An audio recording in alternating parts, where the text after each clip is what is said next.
Heard there was a secret chord that David played and it pleased the Lord, but you don't really care for music, do ya?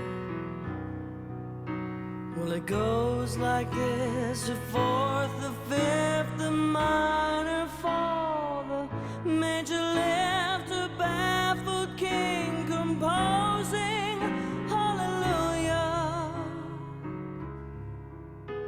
hallelujah, hallelujah,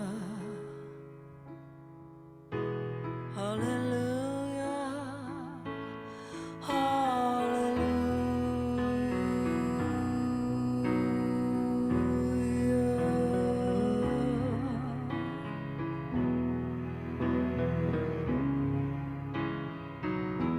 faith was strong, but you needed proof. You saw her bathing on the roof, her beauty, and the moonlight overthrew ya. Well, she tied you to her kitchen chair, she broke your throne and cut your hair. From your lips she drew hallelujah, hallelujah, hallelujah, hallelujah.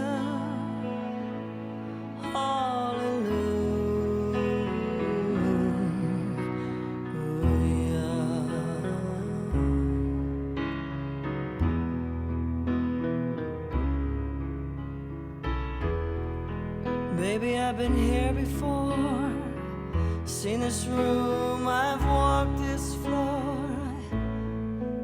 I used to live alone before I knew ya, and I saw your flag on the marble arch. Our love is not a victory march, it's a cold and it's a broken hallelujah, hallelujah,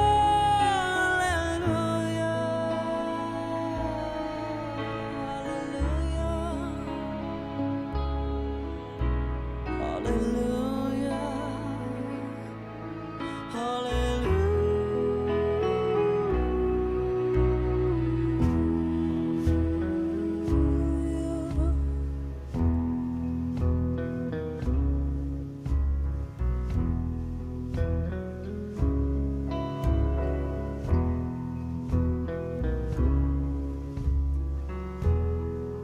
Maybe there's a God above, but all I've ever learned from love was how to shoot somebody who outdrew ya. It's not a cry that you hear at night, it's not someone who's seen the light, it's a cold and it's a broken hallelujah,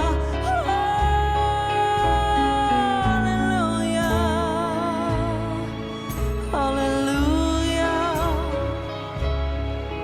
hallelujah, hallelujah.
My life has been a tapestry of rich and royal hue, an everlasting vision of the ever-changing view, a wondrous woven magic in bits of blue and gold, a tapestry to feel and see, impossible to hold.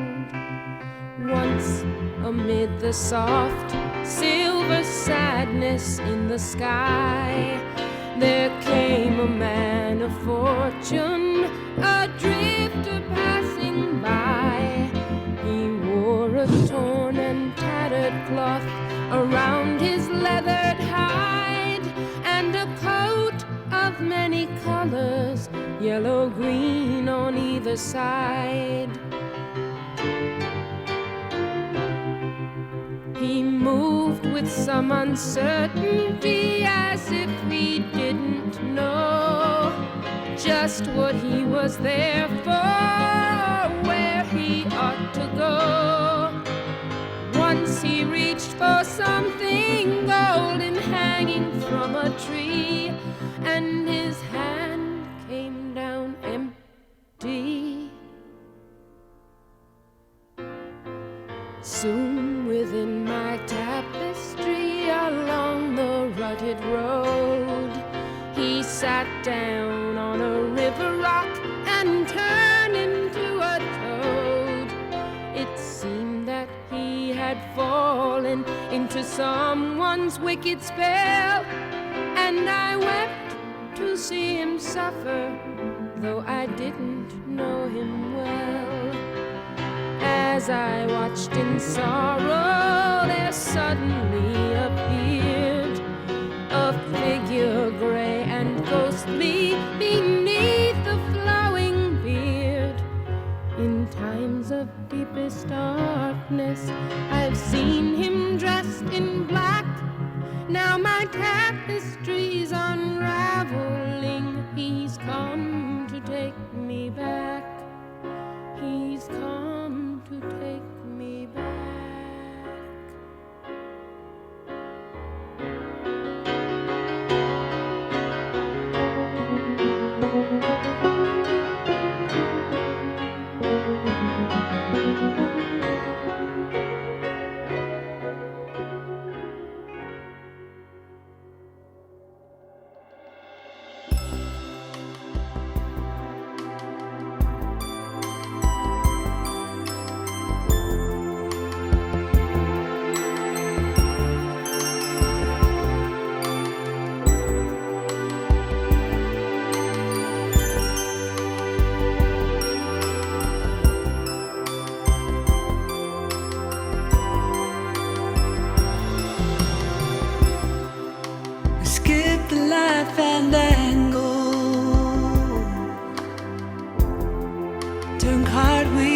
Across the floor,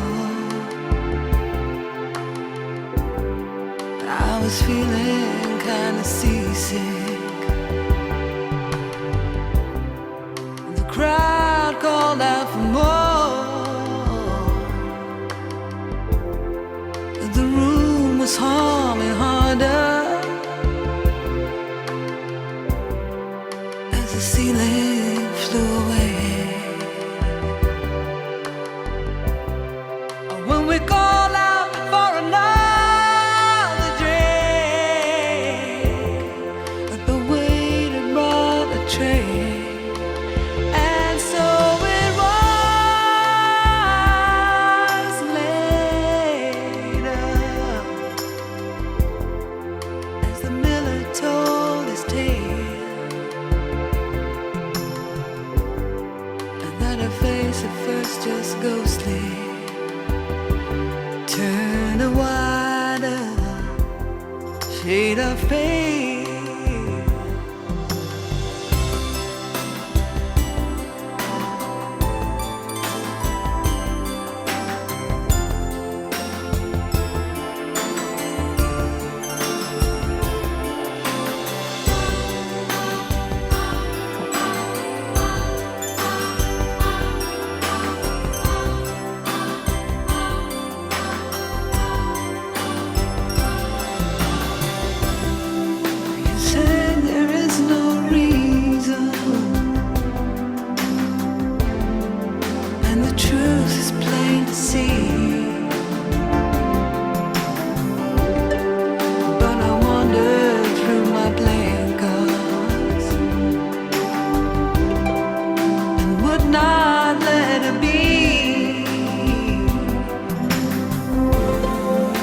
of 16 Basil virgins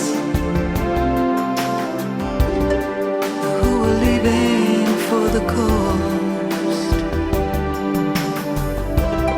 And although my eyes were open, they might just as well been closed. And so it was later,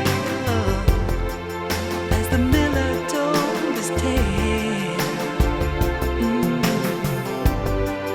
that her face at first just ghostly turned a wider shade of pale.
It's a little bit funny, this feeling inside. I'm not one of those who can easily hide. I don't have much money, but boy, if I did, I'd buy a big house where we both could live.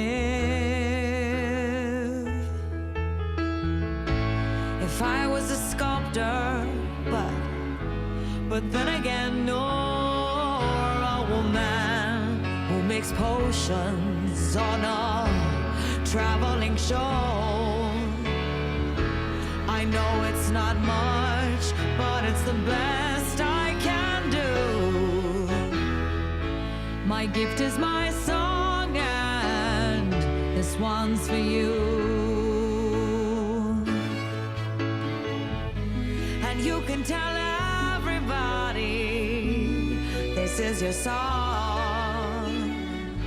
It may be quite simple, but now that it's done, I hope you don't mind, I hope you don't mind that I put down in words how wonderful life is. Now you're in the world.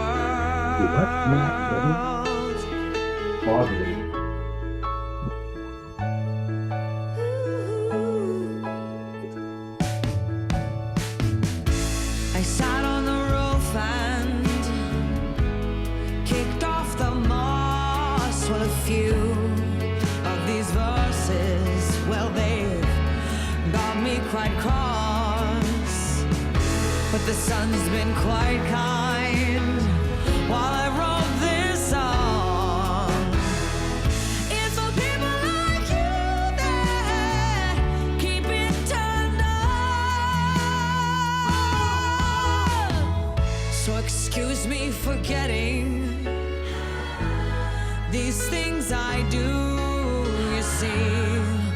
forgotten if they're green or they're blue.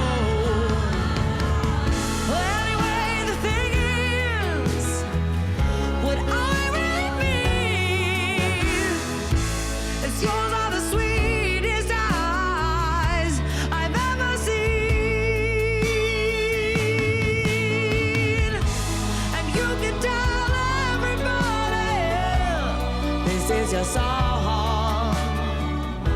It may be quite simple, but now that it's done, I hope you don't mind, I hope you don't mind that I put down in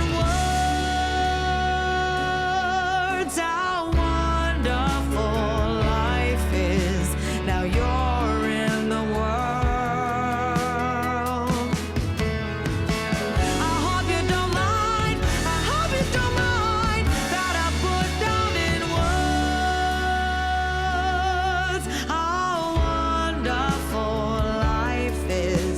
Now you're in, you're in, you're in, you're in the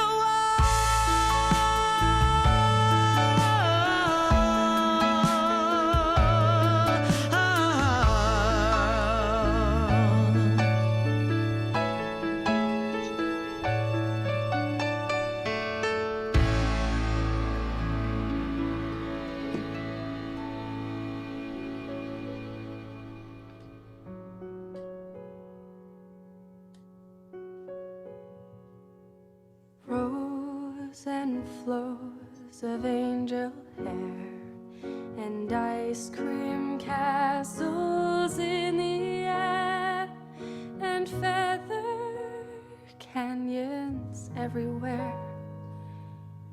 I've looked at clouds that way,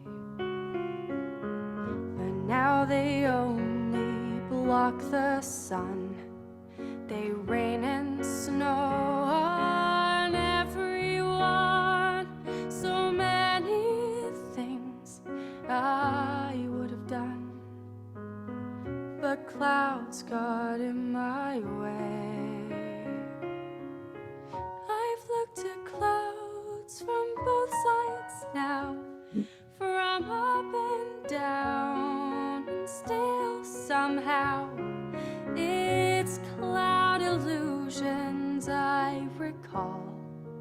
I really don't know clouds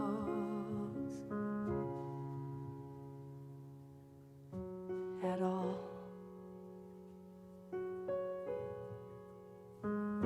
Moons and Junes and Ferris wheels, the dizzy dancing way you feel as every fairy tale comes real.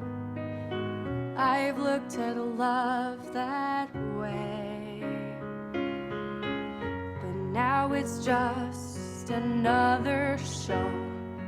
You leave 'em laughing when you go, and if you care, don't let 'em know.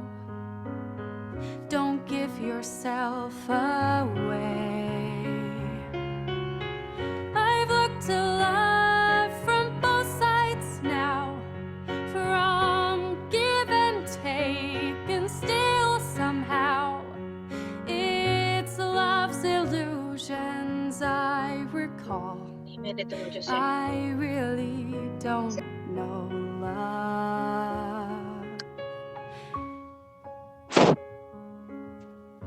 at all. Tears and fears and feeling proud to say I love you right out loud. Dreams and schemes and circus crowds. I've looked at a life that way. But now old friends, they're acting strange. They shake their heads, they say I've changed. Well, something's lost, but something's gained in living living every day. I've looked at life from both sides now, from a win and lose, and still somehow it's a life's illusions I recall. I really don't know life. I've looked at life from both sides now, from up and down, and still somehow it's a life's illusions I recall. I really don't know life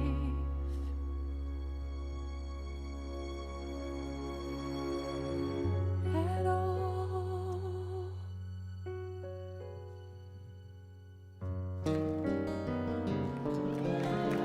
This is for you, Daddy.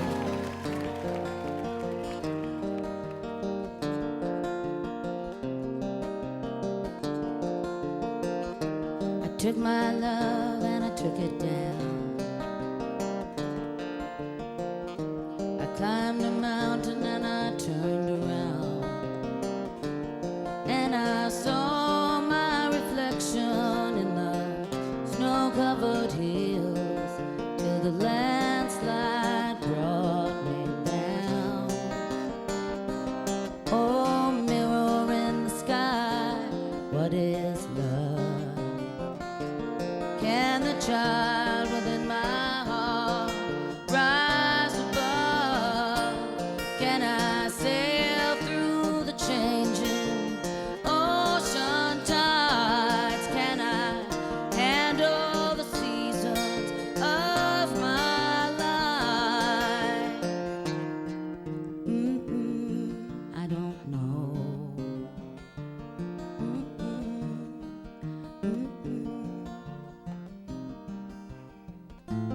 Well, I've been afraid of changing, 'cause I built my life around you. But time makes you bolder, children get older, and I'm getting older too. So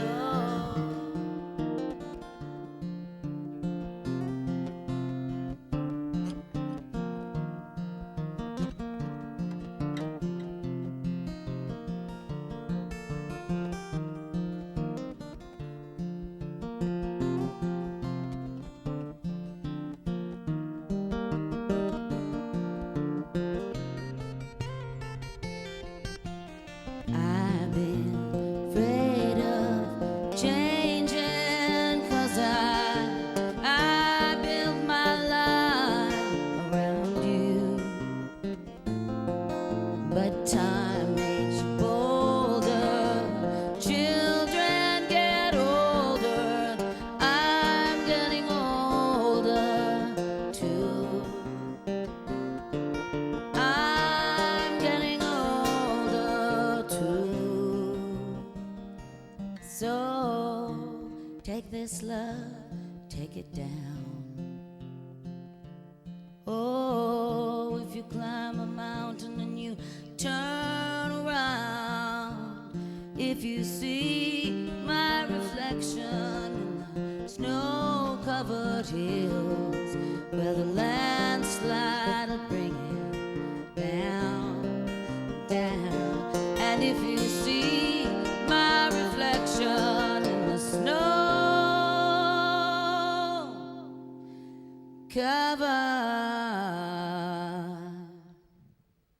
hills, well, maybe the landslide will bring it down. Well, the landslide will bring it down.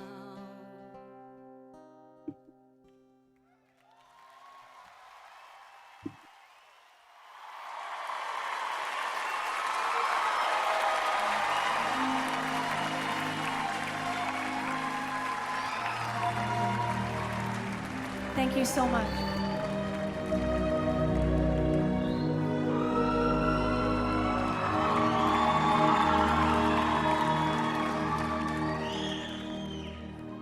I pray you'll be alright and watch us where we go and help us to be wise in times when we don't know. Let this be our prayer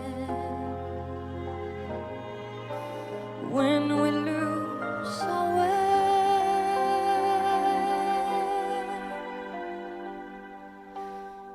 Lead us to a place, guide us with your grace, to a place where we'll be safe. La luce che tu dai I pray we'll find your light nel cuore resterà and hold it in our heart. a ricordarci che When stars go out each night, l'eterna stella sei nella mia preghiera. let this be our prayer. Quanta fede c'è When shadows fill our days, lead us to a place, guide us with your grace. Give us faith so we'll be safe. Sogniamo un mondo senza più violenza, un mondo di giustizia e di speranza. Ognuno vive quel suo regina, simbolo di pace, di fraternità. La forza che ci We ask that light become desiderio che and wash us from above. ognuno trovi amore We hope it's so we'll intorno e find dentro another soul to sé. love. Let this be our prayer, Let this be our prayer, just like every child. just like every child. Need to find a place, guide us with your grace. Give us faith so we'll be safe. Nella fede che hai acceso in noi, sento che ci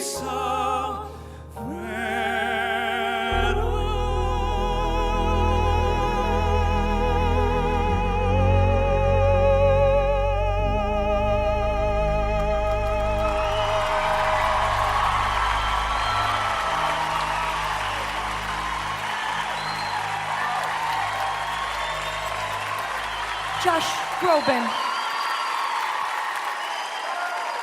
The brilliant, brilliant Celine Dion. Thank you so, so much. Celine.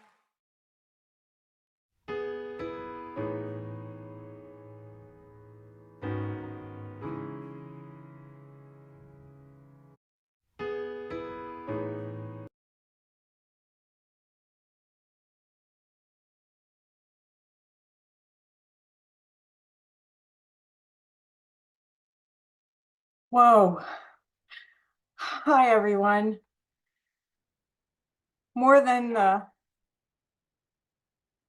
More than the pictures. watching your names come up. Vicci would be so happy to see you all. She loved you all. I'm gonna try to get myself pulled together here. Share my screen.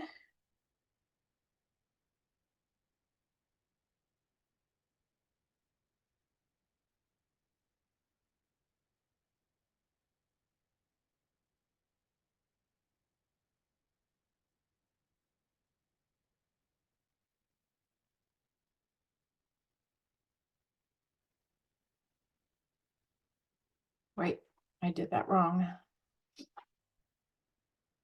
Try again. Advanced.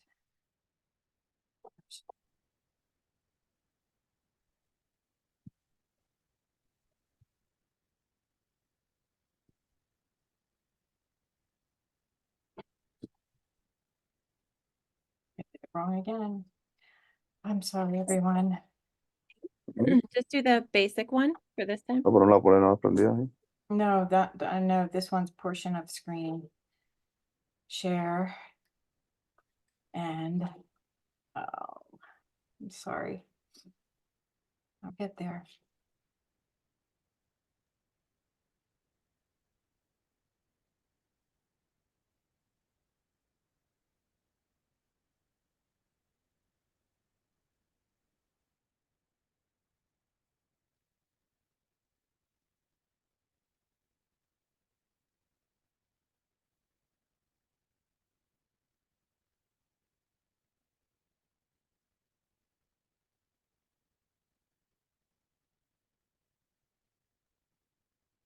But did I do it, Christina? Yes, perfect.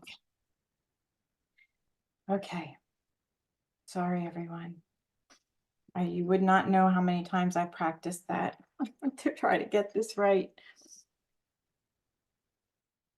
Welcome to our virtual celebration of life for Vicci Tucci.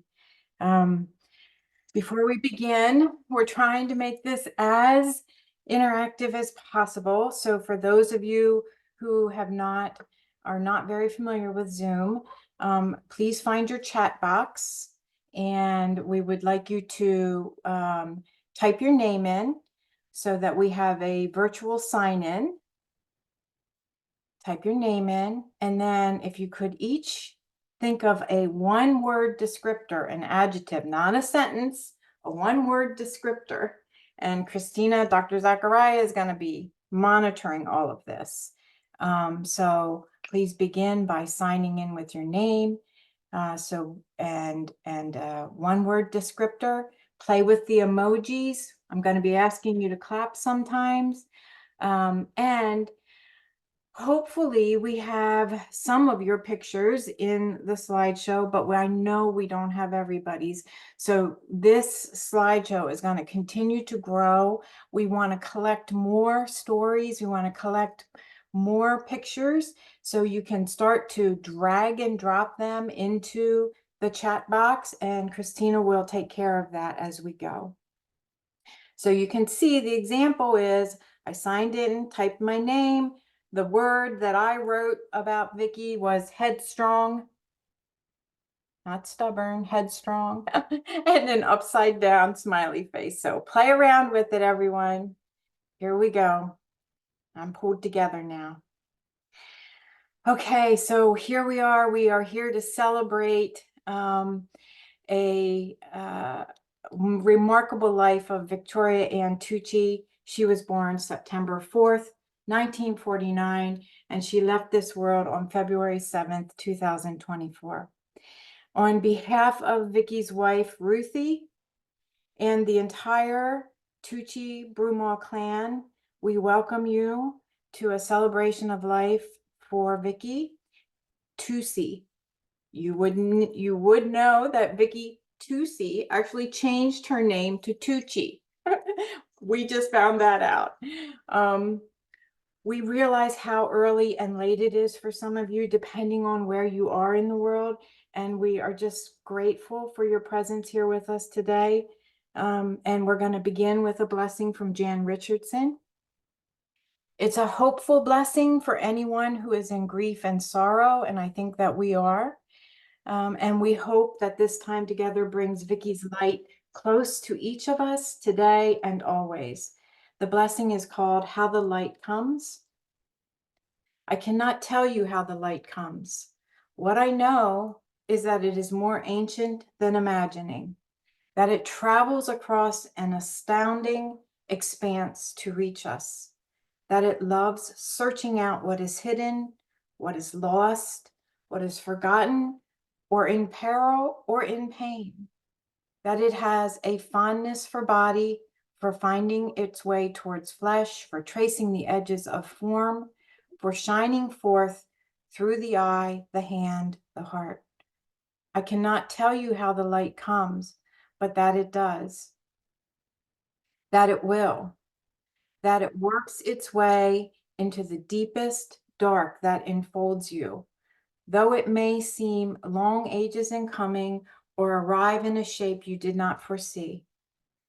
And so, may we this day turn ourselves toward it. May we lift our faces to let it find us. May we bend our bodies to follow the arc it makes. May we open and open more and open still to the blessed light that comes. Like many of us, we have circles in our lives, and it has been an honor to put together a celebration of life for Vicci, probably the most important presentation we have ever done. And we hope we will adequately represent her big heart, her bold personality, her badass accomplishments. She was truly a woman before her time in many ways. And it's apropos that we are celebrating her during the month of Women's History. As I said, all of us have circles or groups of people and relationships that make up our entire lives, different components of our lives, family circles, friend circles, friend circles from different parts of our lives or portions of our lives.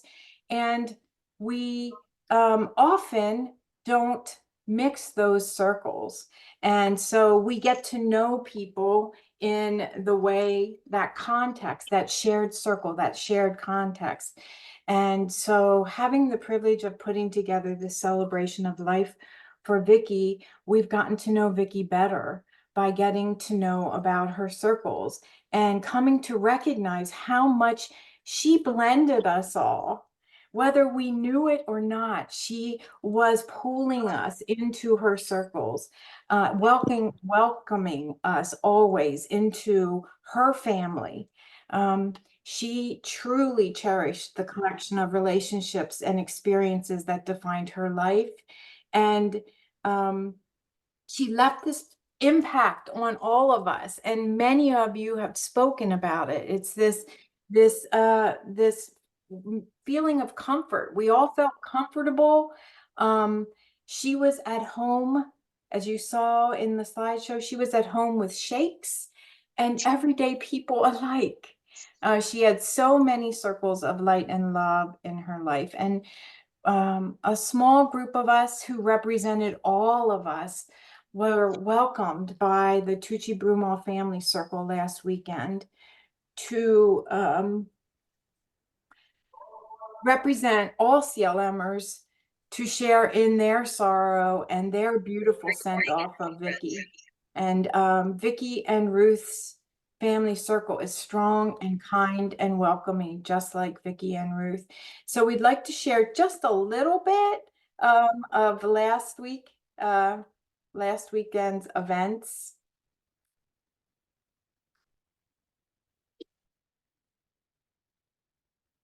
So the funeral was certainly memorable. The whole entire day was filled with love and laughter and so many stories galore. And so since this celebration, we're going to try to wrap around stories and memories. We're going to start from one from the cemetery last week. To set the stage, maybe you have heard Vicci talk about her nana. I think that's how you say it, Tucci family. this is a picture of Vicci's Nana. She had a request to be welcomed to her final resting place by a New Orleans style band. As I said, to set the stage, it was in the 50s on Friday when we all arrived. And then on Saturday, as we were pulling into the church parking lot, it started snowing to beat the band. And by the time we made it to the cemetery, it was snowing and blowing. But of course, we still ushered Vicci in with music, and we ushered her out with a dance party and doves. And I'm sure you all know how much Vicci loved music, all kinds of music, right? She had very eclectic taste. So here's just a little bit of the martini.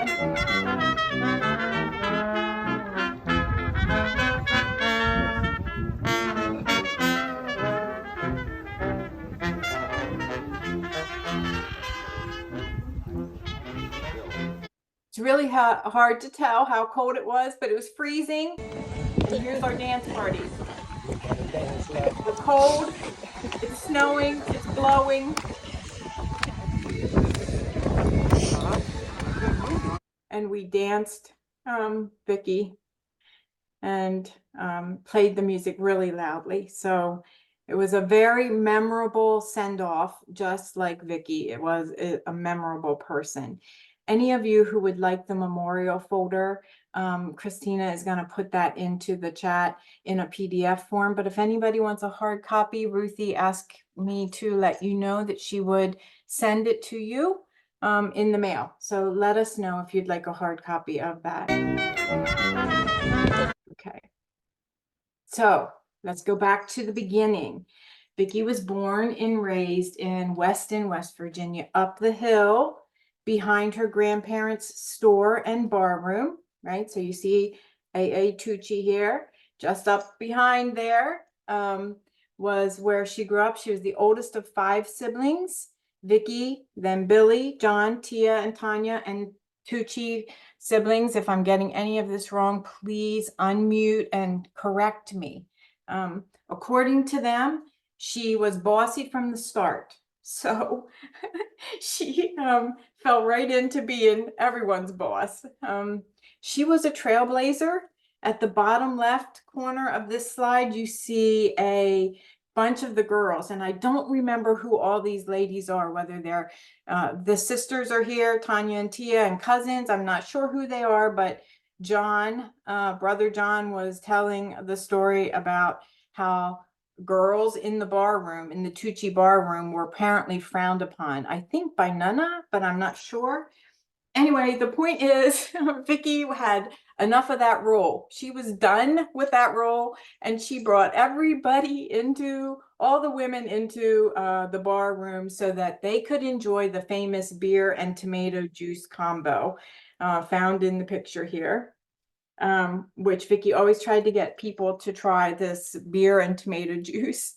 She loved her hometown, and she returned there with Ruthie and Shane and Aurora on October 7th, 2021, so that they could enjoy their semi-retirement together there in her hometown. So clap your hands, everyone. Let's get these emojis going. Clap your hands if you have heard the stories of the Tucci grocery store, the bar room, living close to the state hospital, right down that, like right adjacent, right next to, below the state hospital, or the love and impact of her Nana. Through these stories that she was always telling and repeating, she was bringing us into that circle. She was blurring the lines of her circles. She wanted us to know her.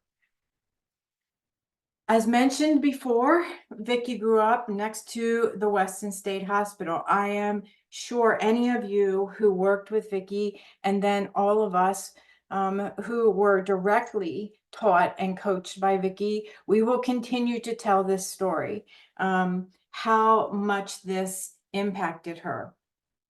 While attending WVU, where she graduated with her bachelor's in psychology in 1974, she was working at the state hospital, the Weston State Hospital, between November of 71 to August of 74. She was working as a recreation supervisor. I'm going to start with one of my favorite stories. I think that tells us everything we need to know about who Vicci Tucci was as a human being and as a professional. And it's the one about where she moved her desk, little 20-something Vicci Tucci, without any letters behind her name, without any power. She moved her desk to the basement outside of the seclusion room so that she could deter psych aides from using this type of punitive procedure with the individuals. She was mortified that people were locked into empty rooms without windows and left there, either as some form of punishment or simply because staff didn't know what to do with the unusual and disruptive behaviors. And when telling this story, I'm sure those of you who have heard the story, you can hear that she would grow emotional. She was determined that no other person was going to be treated this way, and no other people with challenges of any kind were going to be treated this way. And this sets the theme for Vicci's entire career, her entire life. What she would do, what she would become, what she would create. And this was long, long, long before compassionate ABA was a thing, although only behavior analysts would make compassionate ABA a thing, because that's really what Skinner science was really all about.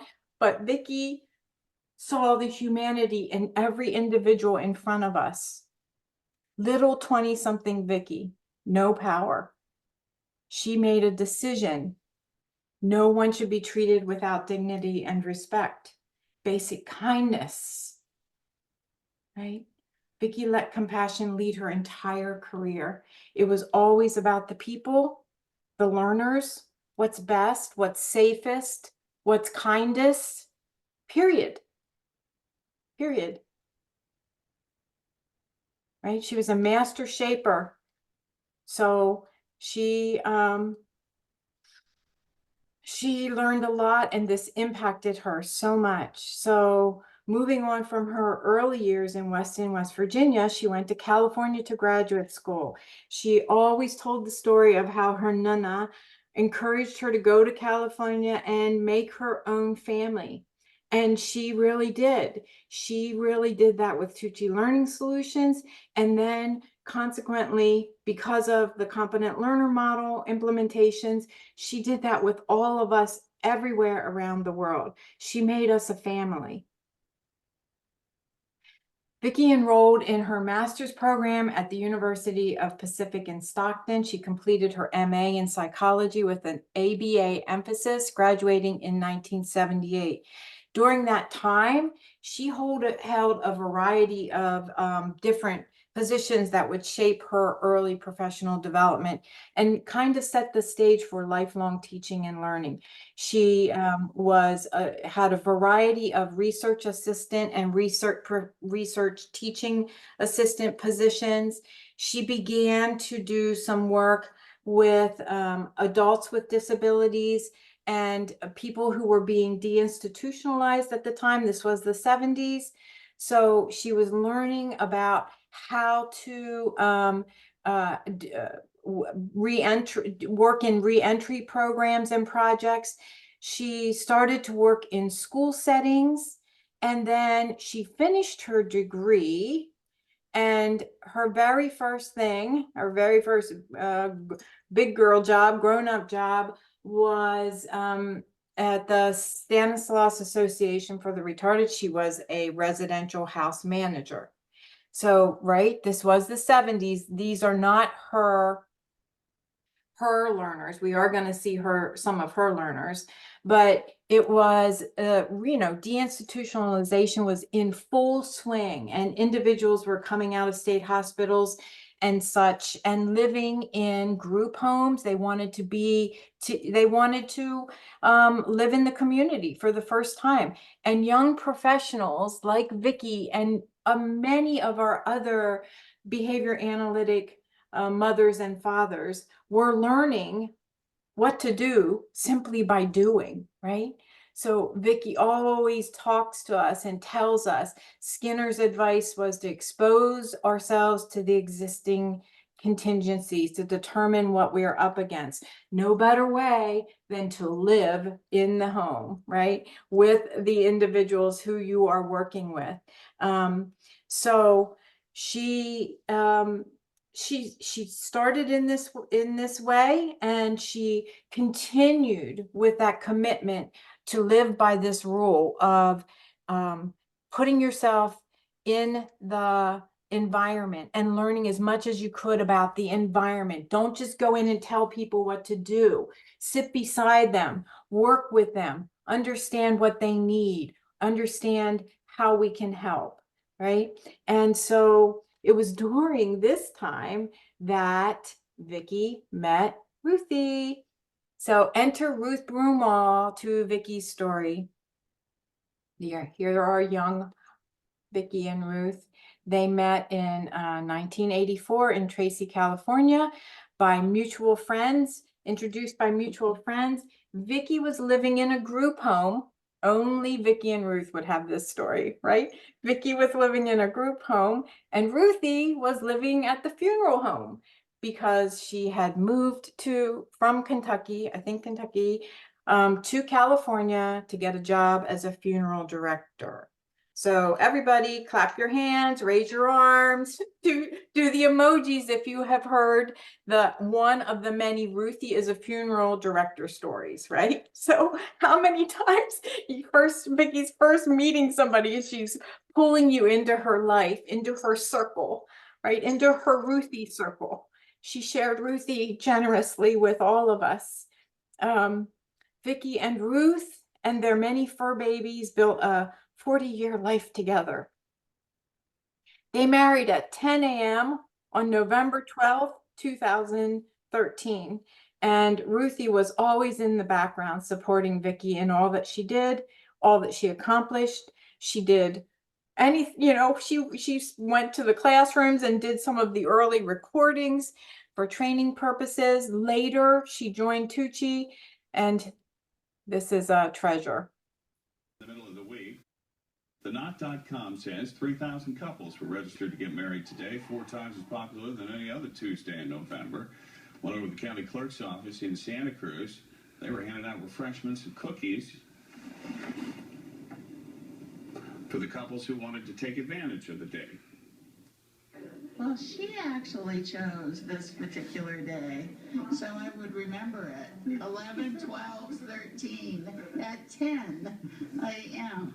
So it's 10, 11, 12, 13. Once in a lifetime commitment, a once in a lifetime date, and it just makes it even more special. It's already a wonderful relationship that we've had for almost 30 years. Well, if you and your husband in the middle of the week, by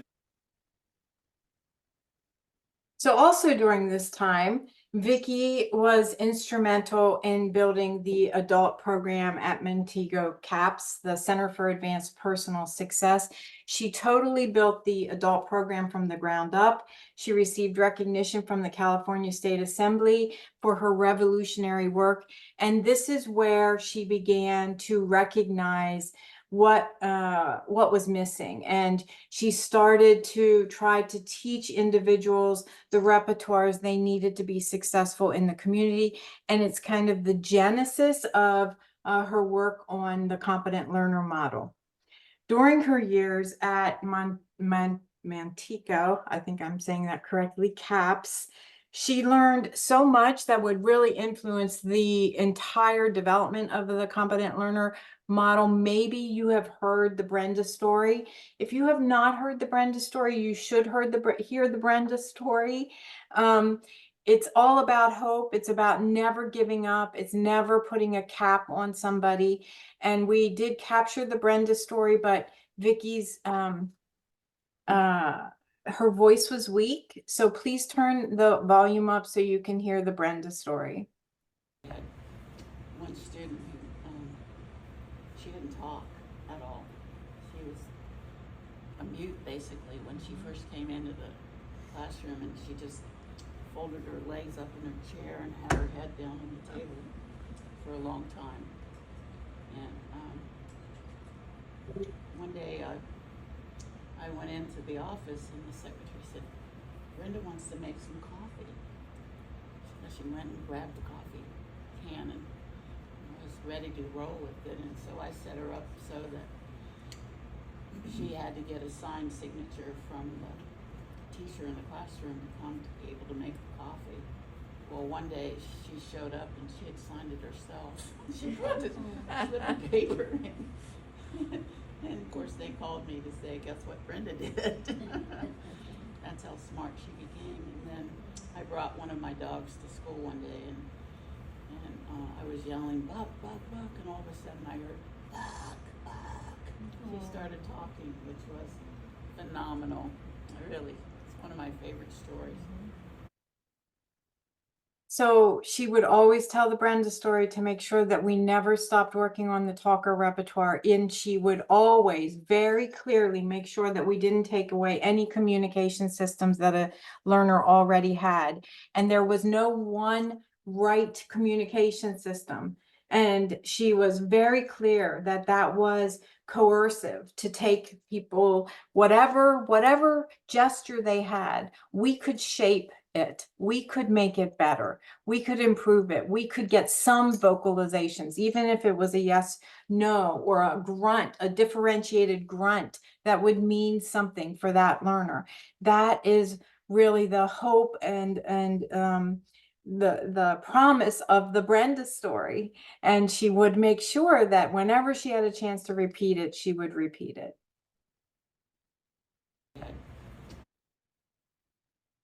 So as you all know, Vicci developed the competent learner model over a very long period of time. She did this by immersing herself into classroom settings, taking what she knew, and really trying to figure out exactly what needed to be taught, in what order, and more importantly, what methodology, how, right? She would arrange and rearrange that. She put together an entire package of tools, which is now an educational framework and system that is being used all over the world. And we're just going to hear briefly from Vicci, in Vicci's words, how she did this, what it was like for her. Learner model, which started almost 50 years ago. I came right out of graduate school, and I was offered to work with a set of adults in a little town in California, and the director set me up in an abandoned jail, if you can imagine. And I was there by myself with 12 adults that had just been let out of the state hospital at the time. And all I really had was a stack of paper and a few pencils. I didn't have much of anything else. And I had a football in my car, so we played football a lot in the park across the street. Anyway, he eventually, the administrator, invited me to let my students come to the adult education setting. And all of a sudden, I had to start thinking about what do they need to learn to be able to be successful there. And that's when I started reading a lot more about Skinner's work and realizing that the verbal operants were certainly the repertoires that they needed to learn, like the talker, the listener, so forth and so on. And particularly the reader repertoire, I would imagine, to be successful. So anyway, I began developing that curricula for them. And at the same time, I started having to hire some staff because more and more students were being asked to be, or people were asking me to serve more students. And I realized I didn't have a way to train them. And so I had to not only write the curricula for the learners, but I had to write a curricula for the instructors. I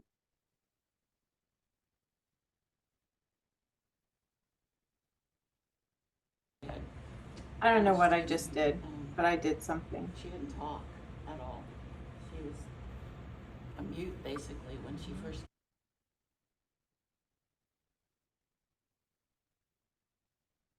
After leaving the CAPS program, Vicci began consulting with other schools, which, as she was describing, as I so abruptly cut her off, that she was being asked personally to serve as a consultant in more and more situations, more and more cases.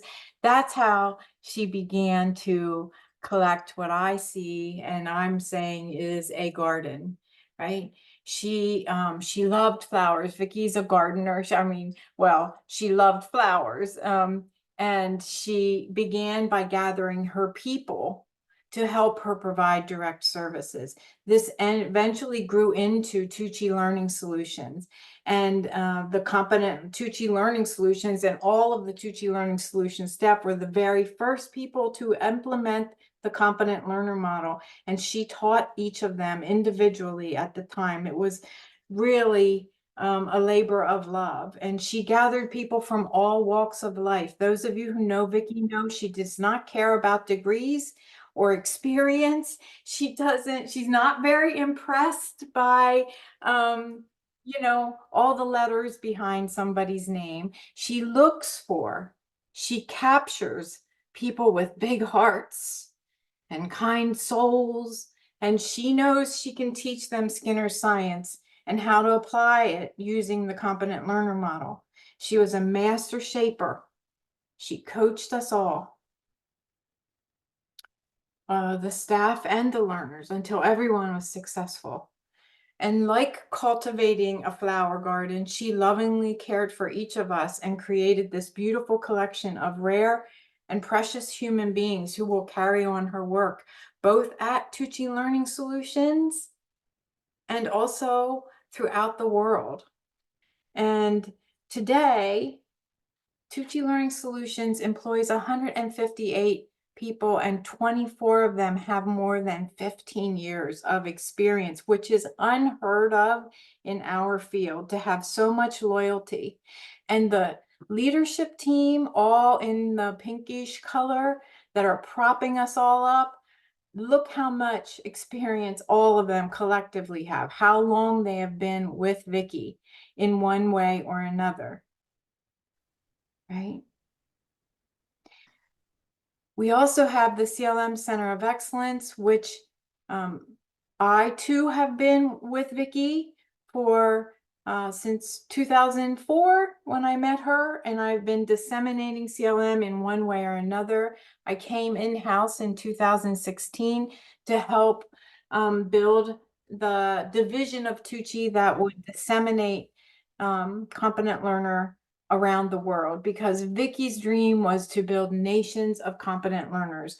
We are now in 5 states: California, Pennsylvania, Virginia, West Virginia, Delaware, 12 countries, US, Bulgaria. Some of you are represented here, which is why it's so touching. US, Bulgaria, Canada, China, England, France, Italy, Malaysia, Philippines, Saudi Arabia, UAE, and most recently, Uganda. Many of the early implementations in Pennsylvania also have been at this for over 15 years. That is loyalty against the pressures of school systems and state systems and the federal government to keep a program in place when nobody is telling you you have to, is remarkable. Everything about Vicci and her CLM inspires us to keep moving forward for learners, and we will. Vicci also was a major contributor to the field of behavior analysis, although she may not have felt the recognition in her life, and she never wanted the recognition. That's really not what it was about for her. There was a very moving tribute at the at Calaba a few days after Vicci passed. This is Vicci with her dear friend Jerry Shook's yellow tie. So I'll just share a little bit of this.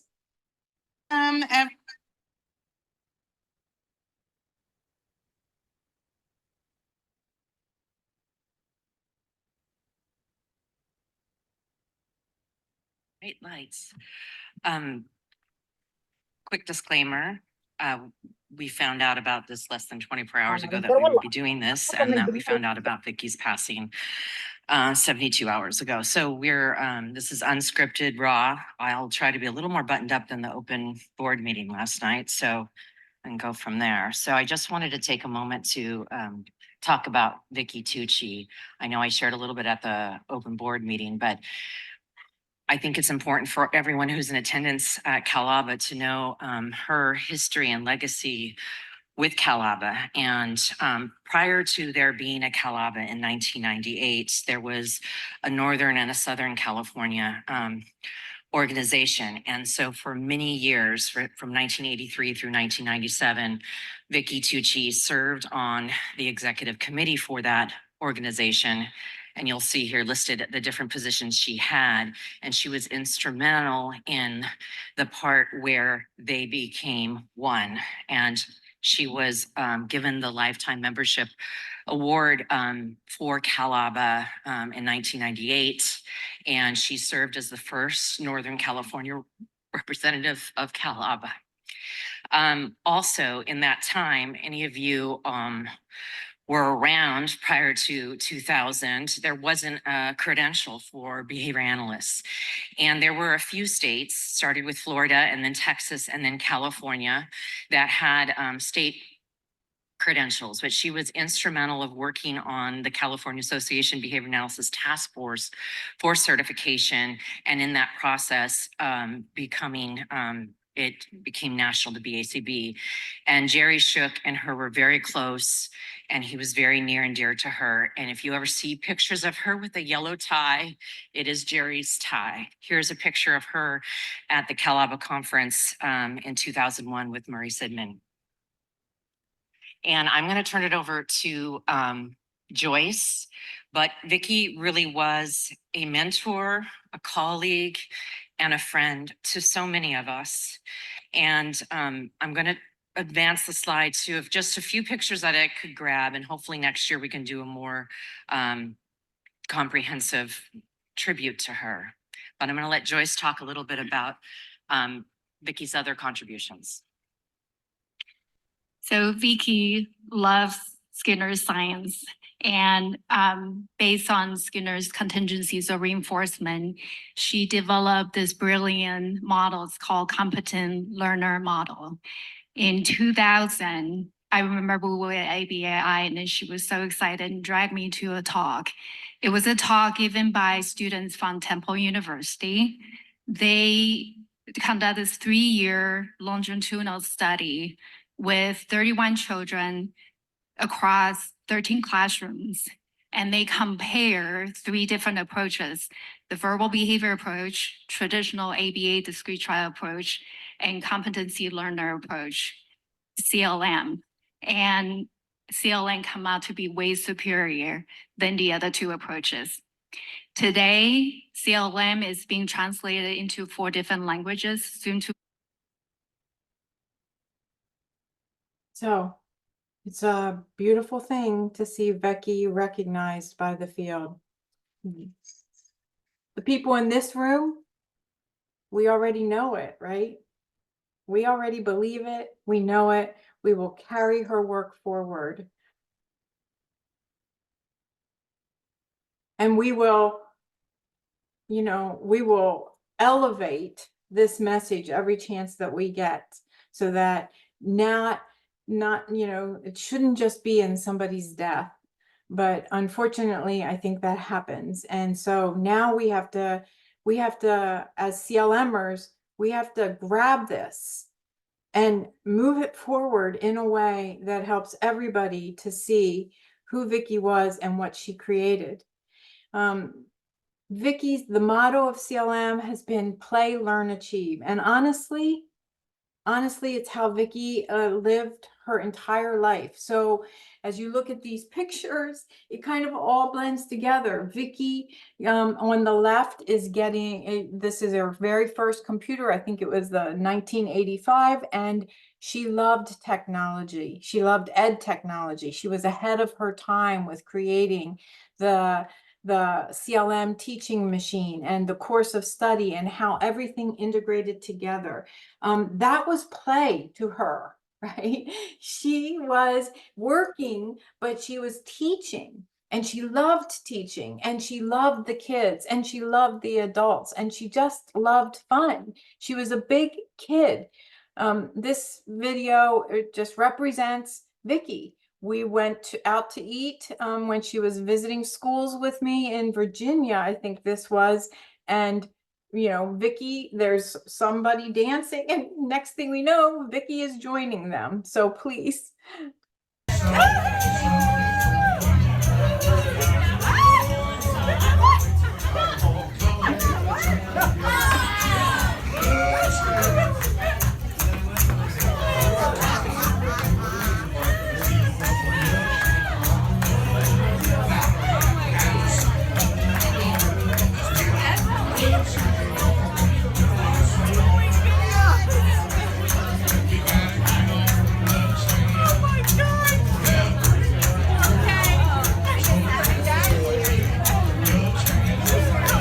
You have to wait for this.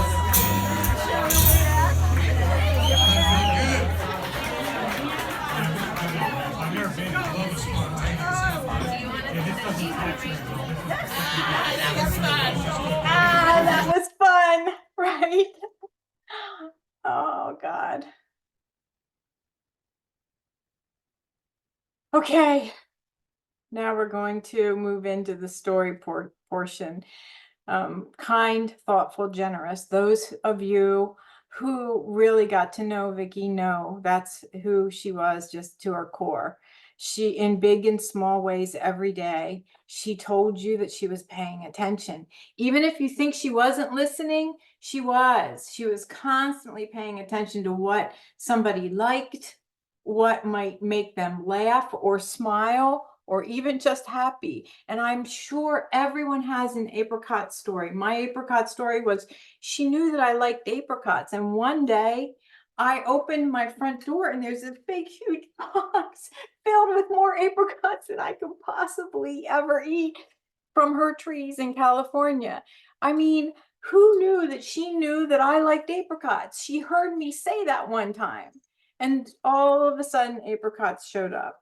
And then this other one represents Vicci's sense of humor, who, again, she was always listening. She was a keen observer, right? She knew what might make somebody laugh and smile. And we all know, and I debated whether to do this, so I'm not trying to offend anybody, but we all know that Vicci was a very political person who had strong opinions. And she learned that my mother also had a similar opinion. And so she sent her a book of cartoons, and I will say nothing else.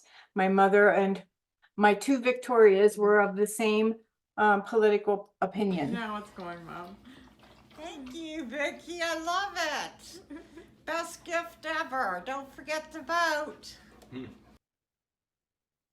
So I know that I see that the other Tucci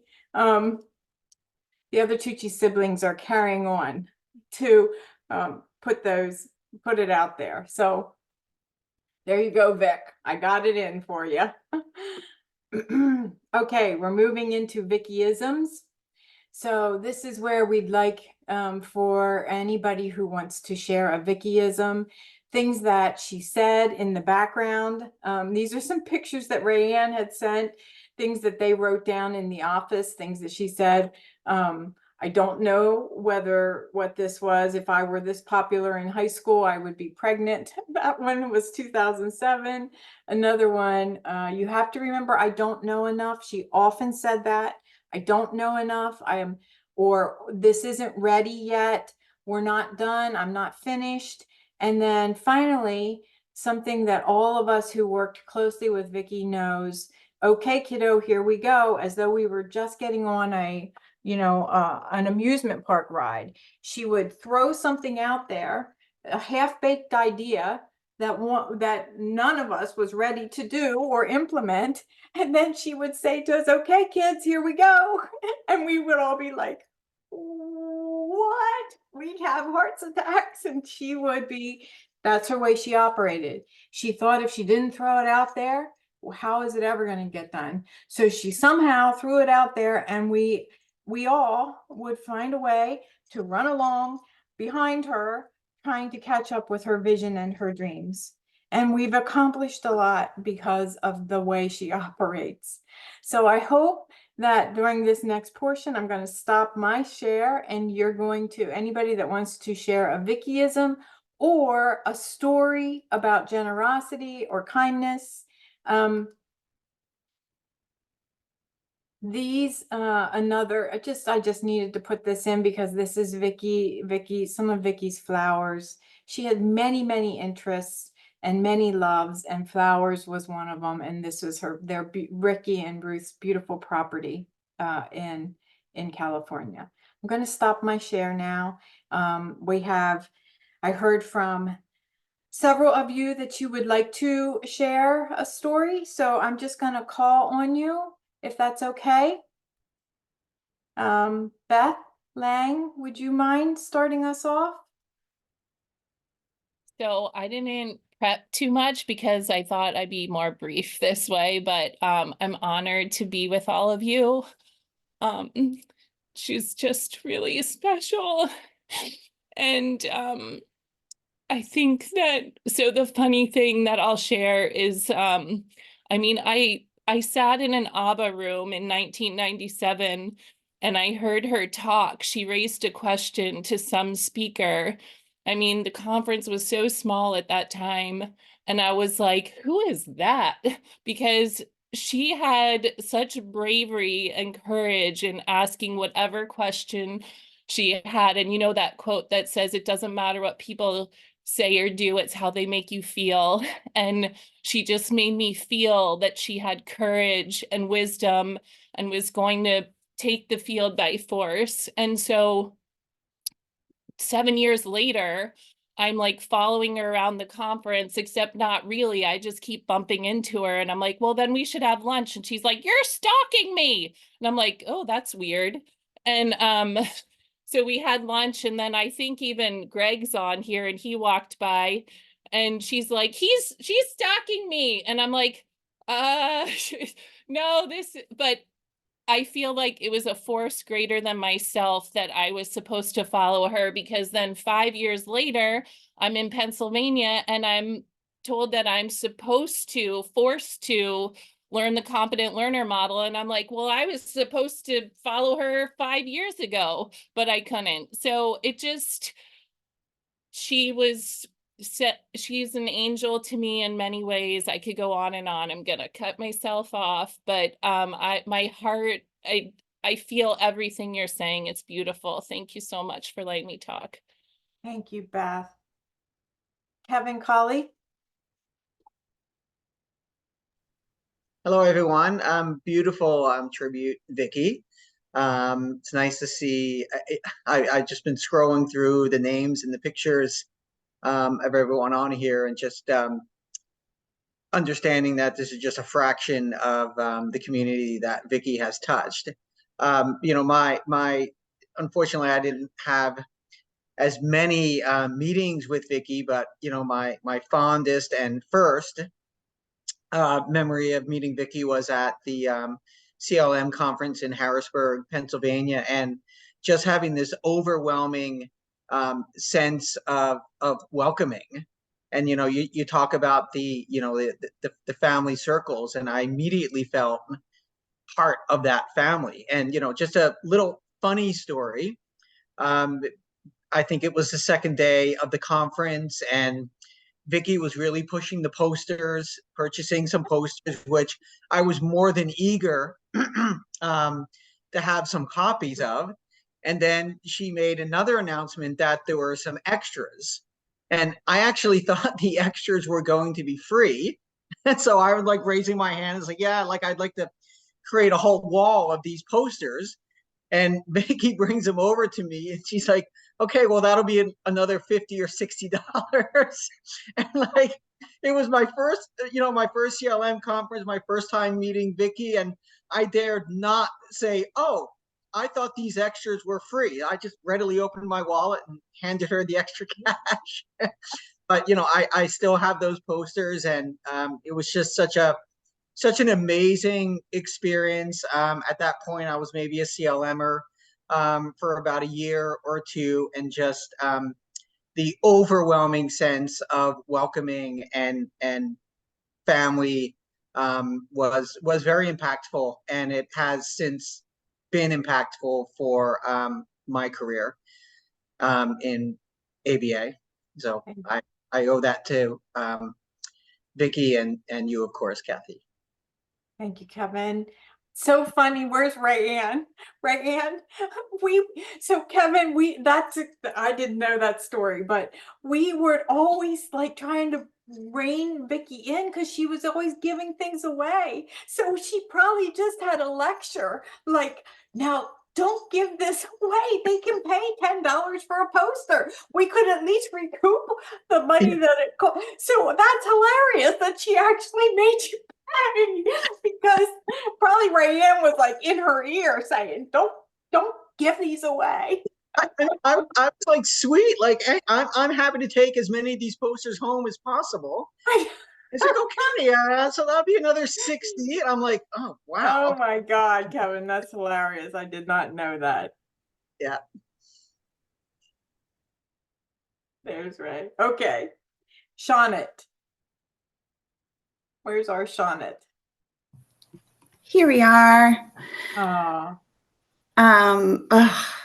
This is hard. So many stories.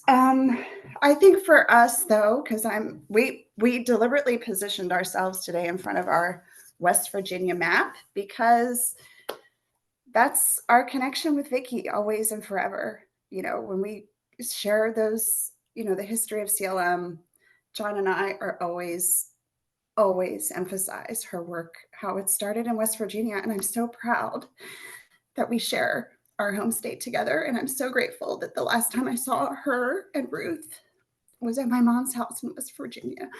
So thank you. Thank you.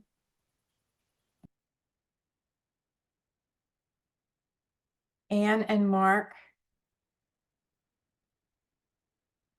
Or Anne or Mark. We're You're just both speaking. We're just wallflowers now. We're just gonna listen. We don't have anything to share. Not at all. No, go ahead, Anne.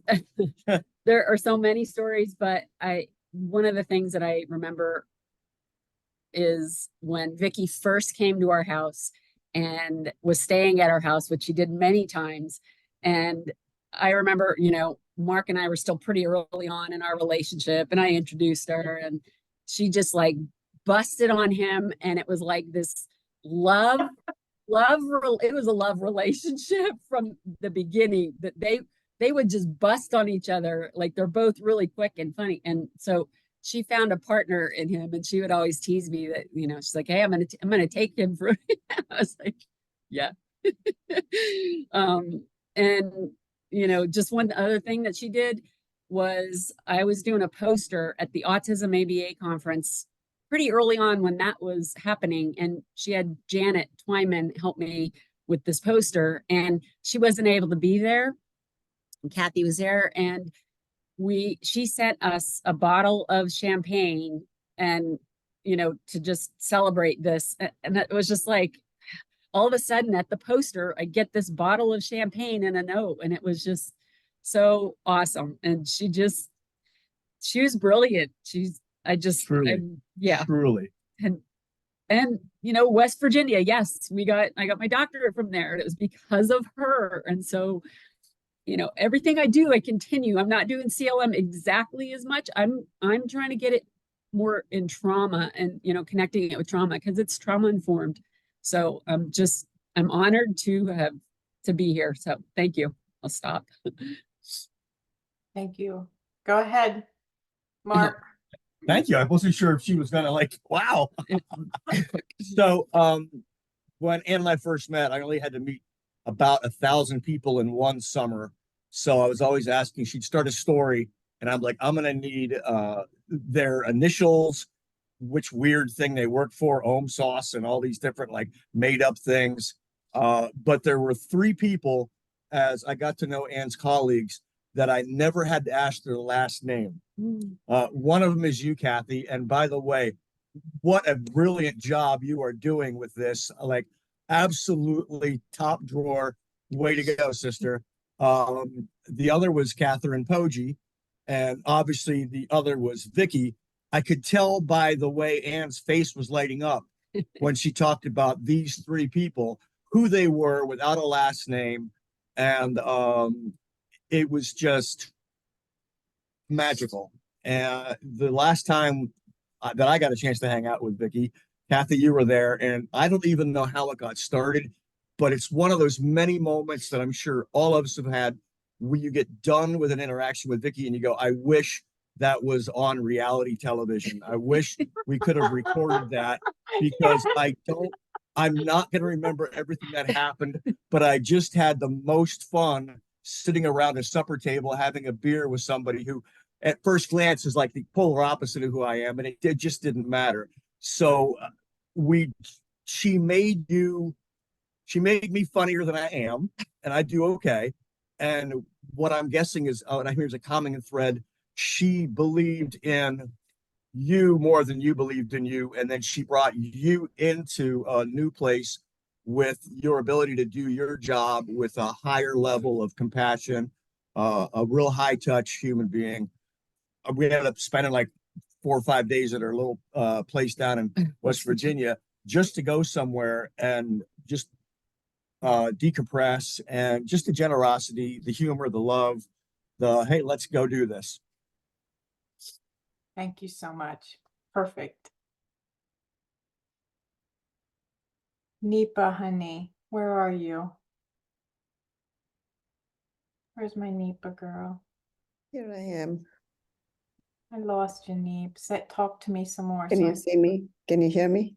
I hear you. There you are. Okay, go ahead. This is so hard.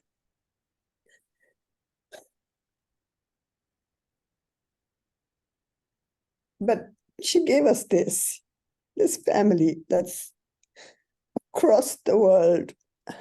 And it's literally a family because we all have the same values. We all have the love that she left with us.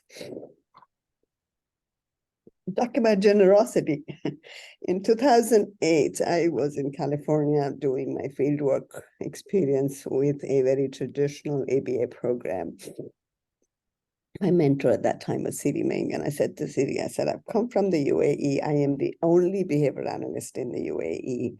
And to take back a traditional ABA program, which is so expert heavy and requires all these very highly trained people, is not something I can do. I need something that can,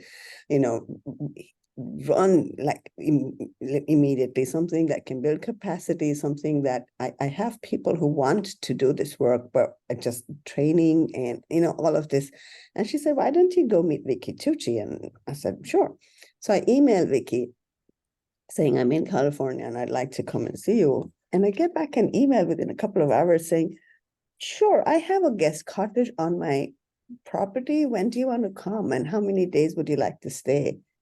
And I'm saying to my husband, who is this person? I don't know from Adams. I'm a foreigner walking into her space. And she just, that was her, right? And the next, I go in there, she's arranged for me to go with Aaron and Kitty and Rayanne and everyone, taking me to these different schools, different implementation.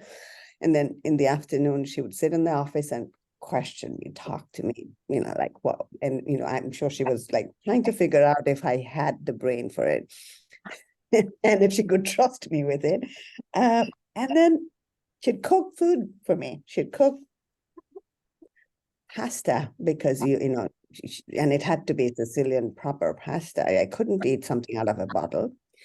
And then she would scream at me if I if I cut my spaghetti while I was eating it. You couldn't cut it. You had to roll it. You couldn't, she said, my Nonna would kill you if she saw you use a knife. So, and then when I was ready to leave a couple of days later, she got up, CLM, the hard copy used to be in that huge big box, the kit. She actually dragged it out and said, kiddo, this is it. You take this with you. I'm like, take it where? And she said, just take it. I said, I don't know how much it's cost. I don't know what, I have no idea. And she said, no, just take it. You take it and then we'll sort it all out later. But and that was her life's work. And I just feel so grateful and blessed for her having trusted me with this. And I just hope and pray that I did some justice to it. I'm so thankful. Ruth and I would sit and bully her a lot when I was there, and I'd make fun of her, and it was just the best time I've had, being with someone who you trust, who you look up to, and who can always also be your friend, and who you can have fun with. It's a very rare combination to have all of this in that one person. Yeah. Thank you. Thank you.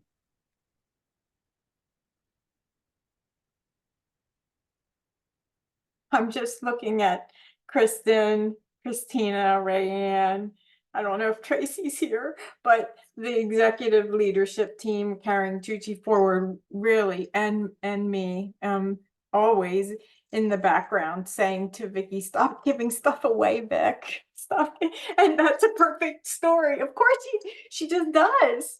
Whenever we would almost be cringing to give her the microphone in front of people or to let her talk in a meeting, because what is she going to say? Either that some half-baked idea that we aren't ready to do yet, or she's going to give something away, right?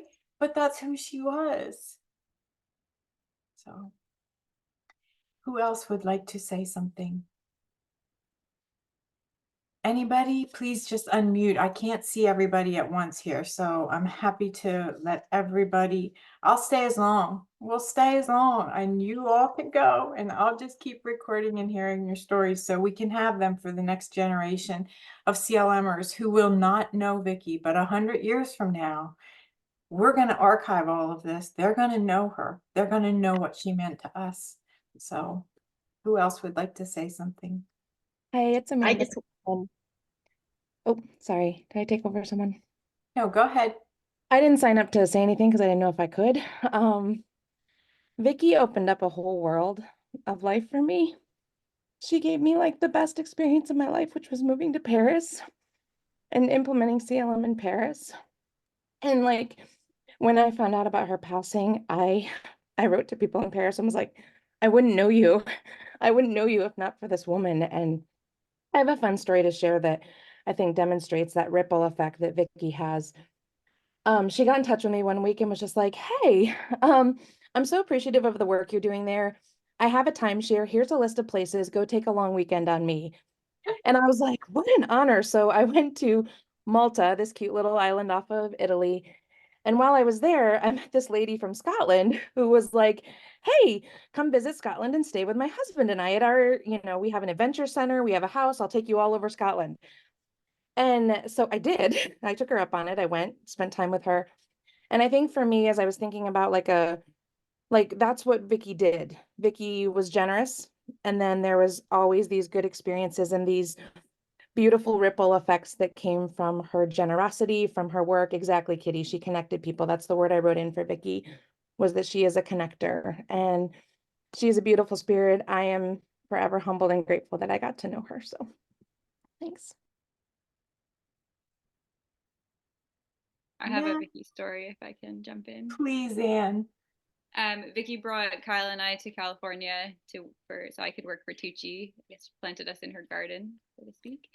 And we lived in the cottage behind her house for 4 months about. And on our way down there, we took a few weeks and we camped and lived out of our car and tents.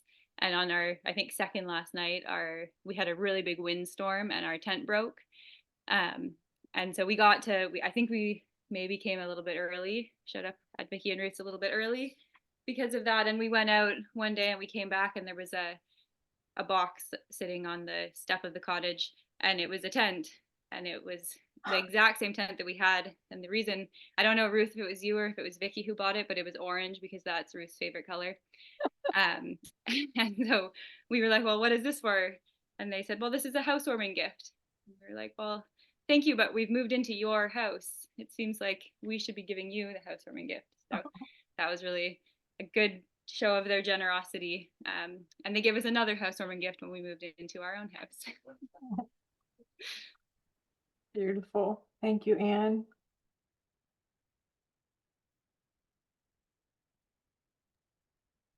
I would like to share the story about Vicci too. Okay, I actually make a T-shirt about myself and Vicci, and so I can kind of feel she's still with me every day. Okay, so I was another person actually live in Vicci's guest room for 2 years with her and Miss Lewis. They are so nice to me, and I moved in first day, and I was thinking, okay, I'm not too familiar about this area, so I'm going to kind of wait for a couple of days because I need a printer. And next day, Miss Lewis brought a printer to my room, and I said, I got confused because I didn't remember I ordered anything from Amazon. I said, did I order printer? And she said, no, but the Vicci thought you need a printer. She could even read my mind. I didn't tell anyone I need a printer, and she just gave me a printer. And I remember the first day I moved into the guest room, I opened the refrigerator, and she prepared like a tomato juice for me because I told her in a hotel, I love tomato juice. And as you guys say, she listened. And she also kind of brought me a basil and put it in the desk. Same thing. I just say once, I love basil. And she prepared everything. And Vicci was a person, she would fall in love within 5 minutes and give away everything she had. Yeah. And talking about the COM kit. Yeah, I was in Taiwan trying to promote COM. And she sent me 2 boxes, the big kit from United States to Taiwan. And I cannot believe it. She is so kind to us. Yeah. Okay, this is my story.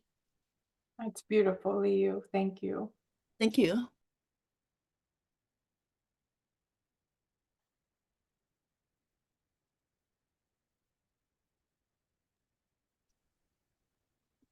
I'm thinking about, oh. Well, no, you. Okay, I was just wanted to share another Vicciism that we heard a lot, and that was, I have no choice. Like, Yes. You guys figure it out, what needs to be done, but, based on her values and, always putting the learner first, some things just had to be done, and she'd always say, I have no choice. We just got to do it, and then figure out how to do it. Mm-hmm. Beautiful. Yeah. Adam Peel. Wait a minute, we can't hear you now. Whoa, look at you. You've got your well-behaved woman too.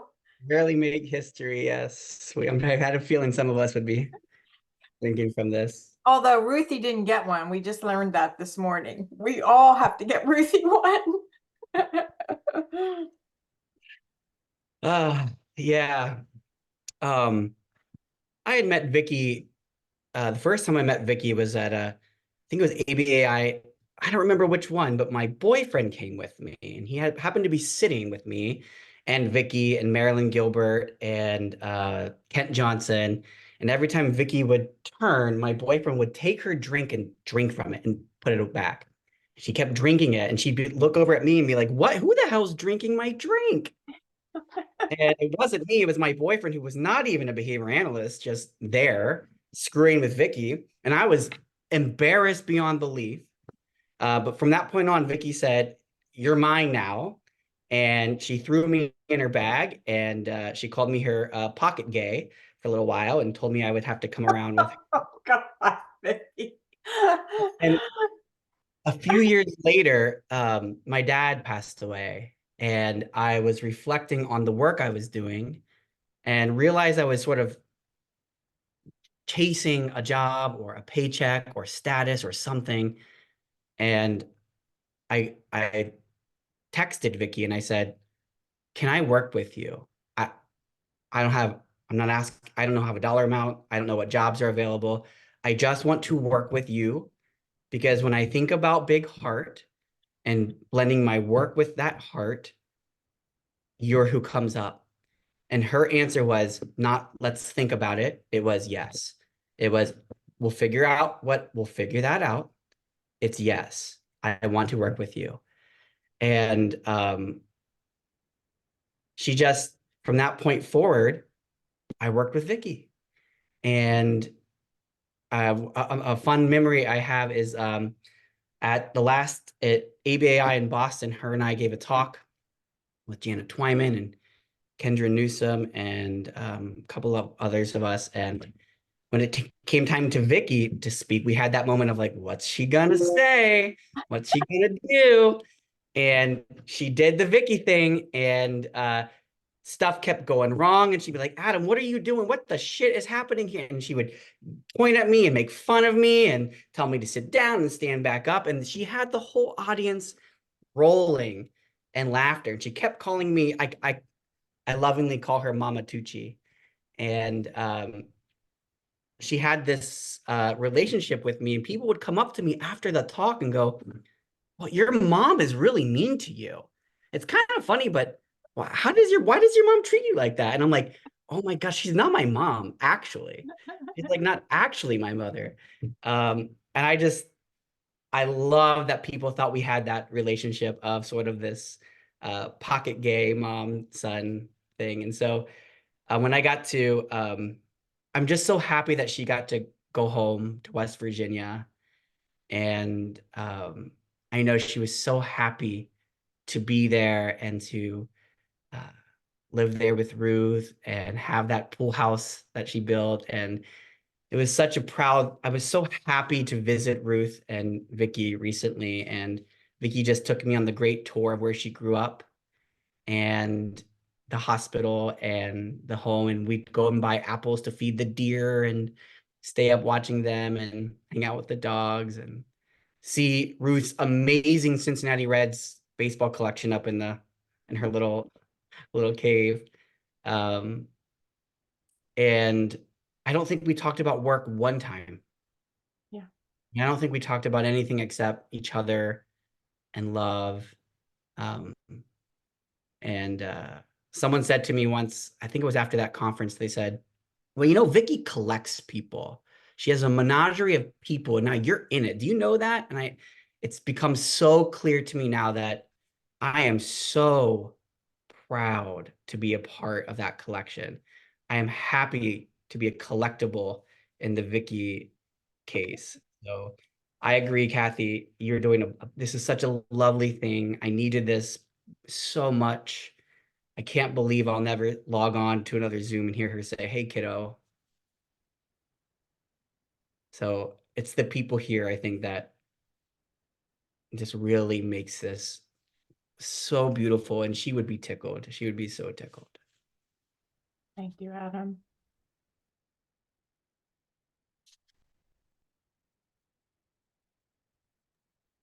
Can I say something again? Please. It's not really about Vicci, but more about the charge for all of us, because too, I think that for me, it's like what Anne said, I don't really do CLM. I'm not on the floor with 3-year-olds. But everything that all of the essence of CLM, I think because of the way that we understand how generativity works, it's the foundation. You're not a human being without CLM in you, because it's in all of us. That's what a learner is. And so if I'm teaching my Morningside tutoring, I'm teaching CLM too. And I could stand here and say that, like, oh, I don't really do this.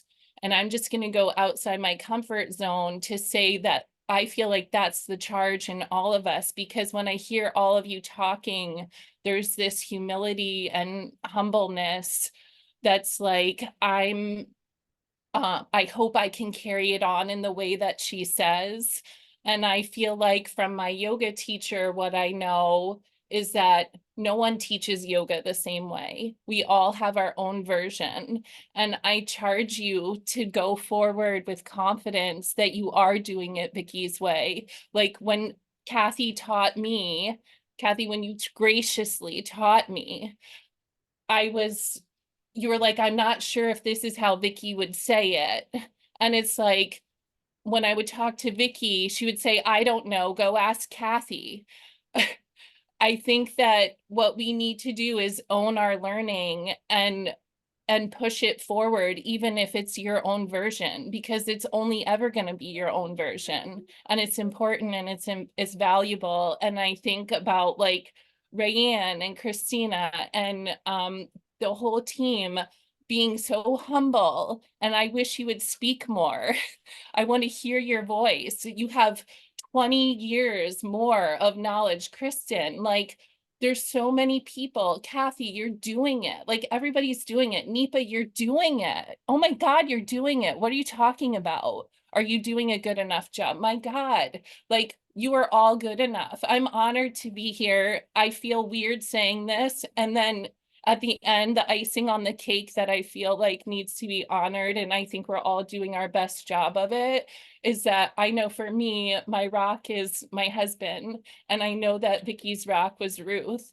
And I feel like Ruth, no matter what, how much ever CLM you did or didn't do, we're all standing on Vicci's shoulders, and she was standing on your shoulders. And it's an honor to have this circle. So I don't know, I spoke from my heart. I hope it wasn't too intense, but I'm just It honored. was beautiful. Thank you, Beth. Thank you.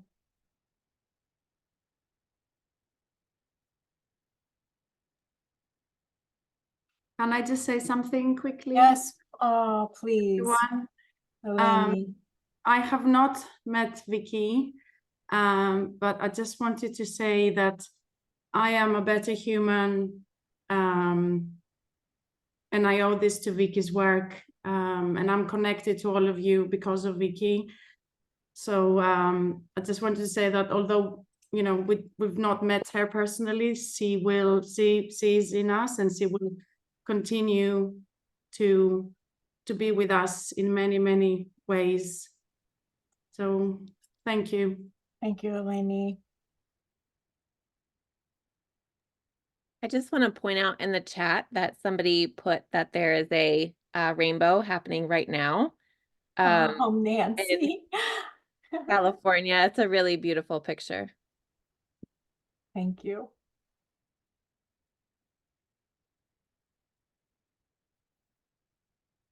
Who else? Kristen, thank you.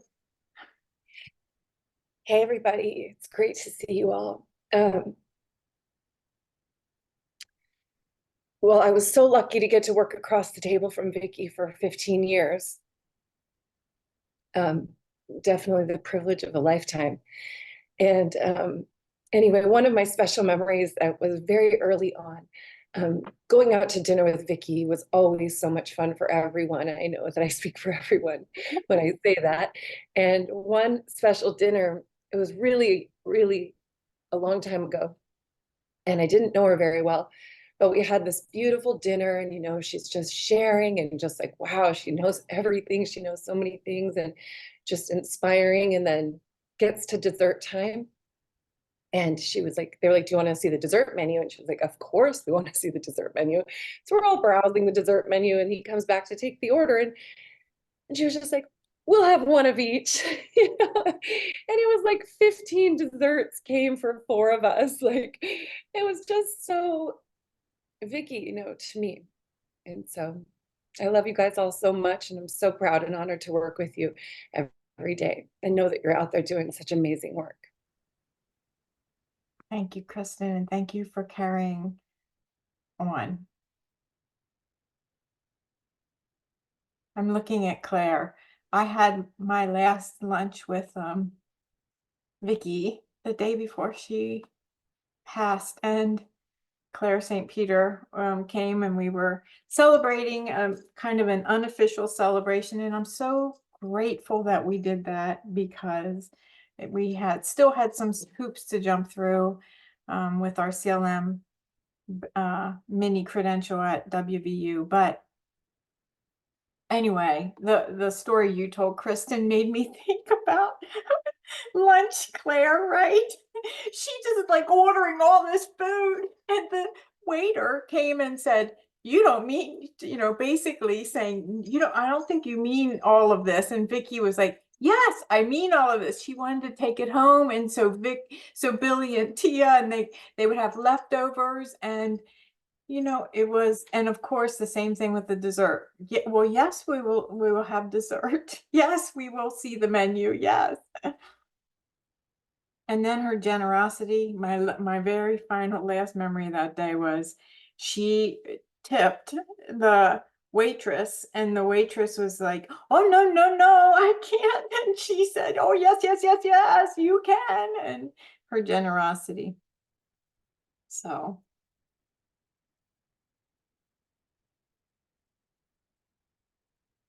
Anybody else have anything they would like to say? So when people are talking about Vicci collecting people, some people are into getting the quarters from every state or license plates. Was there any countries yet that Vicci wanted people in that she didn't get? Because I'm looking at the names and I'm listening to all the great accents, and how many, I'm sure she didn't get everywhere she wanted to go, but it looks like, as I see all the names I can't even pronounce, that the United Nations had a lesson to be learned here with all of you. And just wanted to acknowledge that international, worldwide factor. Kathy, do you have? We aren't even close to what she wants. She wants us at a footprint everywhere. We are, I think, in 12 countries. Is that what I said? I can't remember. 12. Yes. And finding out, yeah, 12 countries. After meeting Vicci and then doing a DNA test, I had forgotten all of this ridiculous amount of Italian on my mother's side, because great grandma Fontana was the last that carried the Fontana name. So we had lots of fun talking Italian things too. So I did not know a timeshare in Malta was available, though. I thought West Virginia was cool enough, but to go to Malta and then get invited to Scotland sounds like a plan too. Well done. Thanks, Mark. On that topic of international things, I came across Vicci and Tucci when I was living in Germany. Right before COVID, we were planning to move back to the United States, and I was kind of not really wanting to be a business owner anymore if I could find a company that matched my morals and values. And somebody introduced me to Tucci, and I was in shock and kind of disbelief how much Vicci's passion and the CLM matched exactly what I had been doing in my career. Before I lived in Germany, I was setting up systems in Texas school districts for autism classrooms, and CLM was everything that I wish I would have had and was trying to develop. So that was just so beautiful. But I remember, you know, Vicci, we had phone calls and trying to navigate the technology of all of that when I was in Germany, and helping her through that with the time zone difference and everything. But even, you know, before I even was an employee at Tucci, she was reaching out to me. We were talking about aspirations of using, you know, my constantly moving geographic location and hopes to continue to live in multiple countries overseas to help grow the CLM and just the presence. And she, you know, like everyone has shared, she collected people and she was so humble and just always wanting to help people out. And I was just laughing about all the free stuff being offered because later on, I learned that about her from people at the office saying that. But, you know, at the beginning of our introduction, she was like emailing me, asking me how she could help provide CLM to military families who are between duty stations and might could use their tools, and you know, offering to put my research and stuff on her teaching systems to like be somewhere where it can live, and just always giving from her heart. And that's one of the things I just love about her, and was just had me very emotional when she passed. All of these people who Vicci was really like their California mom. And I just, you know, how strong-headed she was too. Our personalities are very similar. We're both not afraid to ruffle some feathers. If it's on behalf of what's best for the kids, then we're going to fight for that. And today was kind of like another piece of, I didn't know about her liking the tomato juice and beer, but where I grew up in Texas, that's where that drink originated. It's called a Red Draw there. And I'm going to have one tonight in memory of her. But that's my little Vicci connection. And my last meal with Vicci was actually in Pacific Grove with Kristen. Before we moved from Monterey, I was still pregnant with my son. And same thing, I wasn't feeling that great that day. And she was like, you need to order some more. You need to order some more. And then I remember we had pistachio pudding was the dessert there that night. And that's the only time I've ever had it. But I think of that dinner often, and I'm grateful for all of the opportunities Vicci has given all of us, and to just be, you know, a big family. Most people in the field of ABA don't get that. And seeing how long people had worked at Tucci was like one of my last kind of solidifying pieces that it was the right place to go, because that really doesn't exist in our field, that people stay somewhere for that long. And it really had a lot to say about the culture and climate that Vicci really created. Thank you, Amber. I think of the Tucci siblings would have something to say about where the beer and tomato juice originated. I think they think it originated in their Tucci bar, in their Tucci It probably bar room. did. I don't know. That's awesome though. Can I you know, bring back a memory about her bravery? Sure. I think some of you, a lot of us were there at the National Autism Conference in Pennsylvania, Kathy, and it was a hall full of people, and on the dais were multiple behavior analysts and some very big names. I will not take names, but some very big names from the field. And it was like a panel, and the audience was asking questions, and there was a parent in the audience who asked a question to one of the big name behavior analysts, and that person just snubbed the parent by saying, you know, you have to do it this way or else it's never going to work. You're not doing it right. You need to take data, blah, blah, blah, blah, blah. It was not compassionate at all. And Vicci, and I could see Vicci squirming, and I'm sure, I can't remember if it was Kathy or somebody next to me, and I was like, oh my God, what is she going to say now? Like, you know, that Vicci moment where she's going to take the mic and say something. And then she raised her hand and said, can I have the mic, please? And she got the mic, and then she said, the parent, could you please stand up? And the parent stood up, and she I don't remember exactly what she said, but she put such a compassionate twist to like what a parent was feeling and what she could have done, and it's okay if she couldn't do that, and there was other things that she could do. It was, you know, that was so brave. Right. And you know, in front of all these people and all these, you know, behavior analysts that he kind of did not like her for being that brave and for saying the things that she always said. That was a huge moment, I think, for me as a young behavior analyst to, you know, to just learn how, like she was so brave. She just believed. Yeah. We can all remember that. Yeah. She was brave, and she really, when I say she collected us, and she looked for people who believed that same thing, that all of us would have been appalled at the way that parent was treated, diminished, their experience diminished in one way or another. And she was not having it. And she was not having that for any of us, right? That's the standard. She expects us always to move forth with that love and respect and awareness that we don't know. We don't know what they know. And so absolutely a leader by example.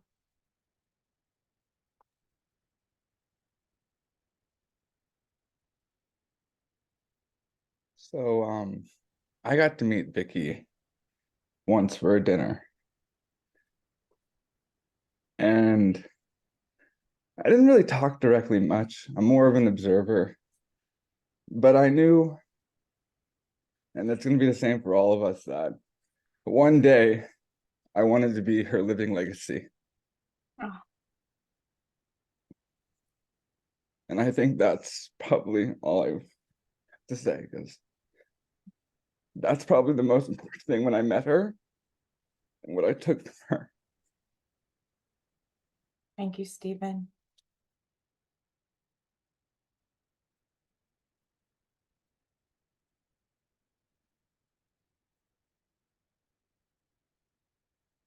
Anyone else? So I think that, you know, there's careers out there, and I think that we can all say that we are most proud of the work we do. And not everyone can say that, right? On a daily, we're so proud of what we do. And she started that for all of us. Way back when, I know this, it was a vision to have it everywhere in the world. I cannot believe how it's everywhere, and I'm so proud. And I'm gonna cry, so I just want to say my candle is lit for her. And being the trouble child that I am, and she knew it, I'm taking a shot of tequila, because this is what we did back in the day, in honor of Vic today. And you said have a glass ready. Well, I have my coffee, but in honor of Vic and being the problem child, I'm taking my shot of tequila for you today, Vic, at 7:50 a.m. Thank God it wasn't 6 a.m. to Vic.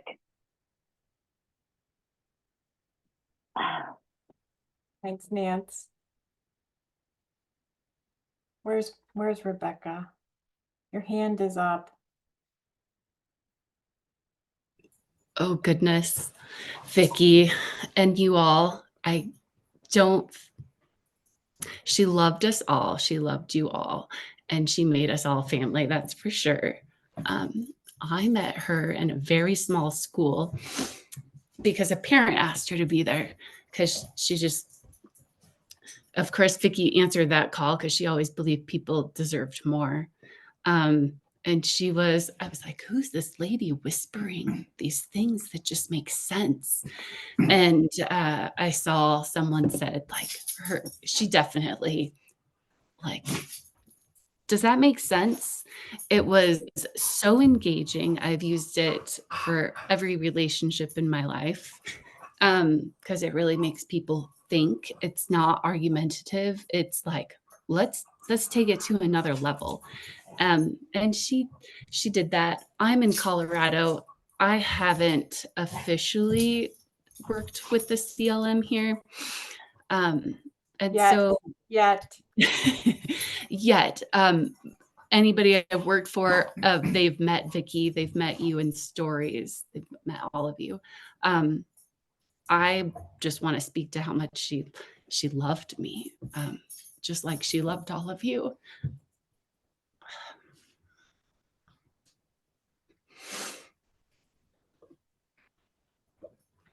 In the funny ways. Thanks for feeding my kids lots of desserts, Vicci, and letting them swim in your pool, and always inviting us to go and stay at your place. And when I say Vicci, I mean Ruth too. And I'm so glad that she I wasn't the only one she made feel special, because goodness, I think that's why everyone's not telling all these beautiful stories, because it's hard not to drop some tears. So, goodness. She's an amazing story maker, and we have more stories to share. So thank you all for what you have shared today. Thanks, Kathy, for putting this together. Thank you.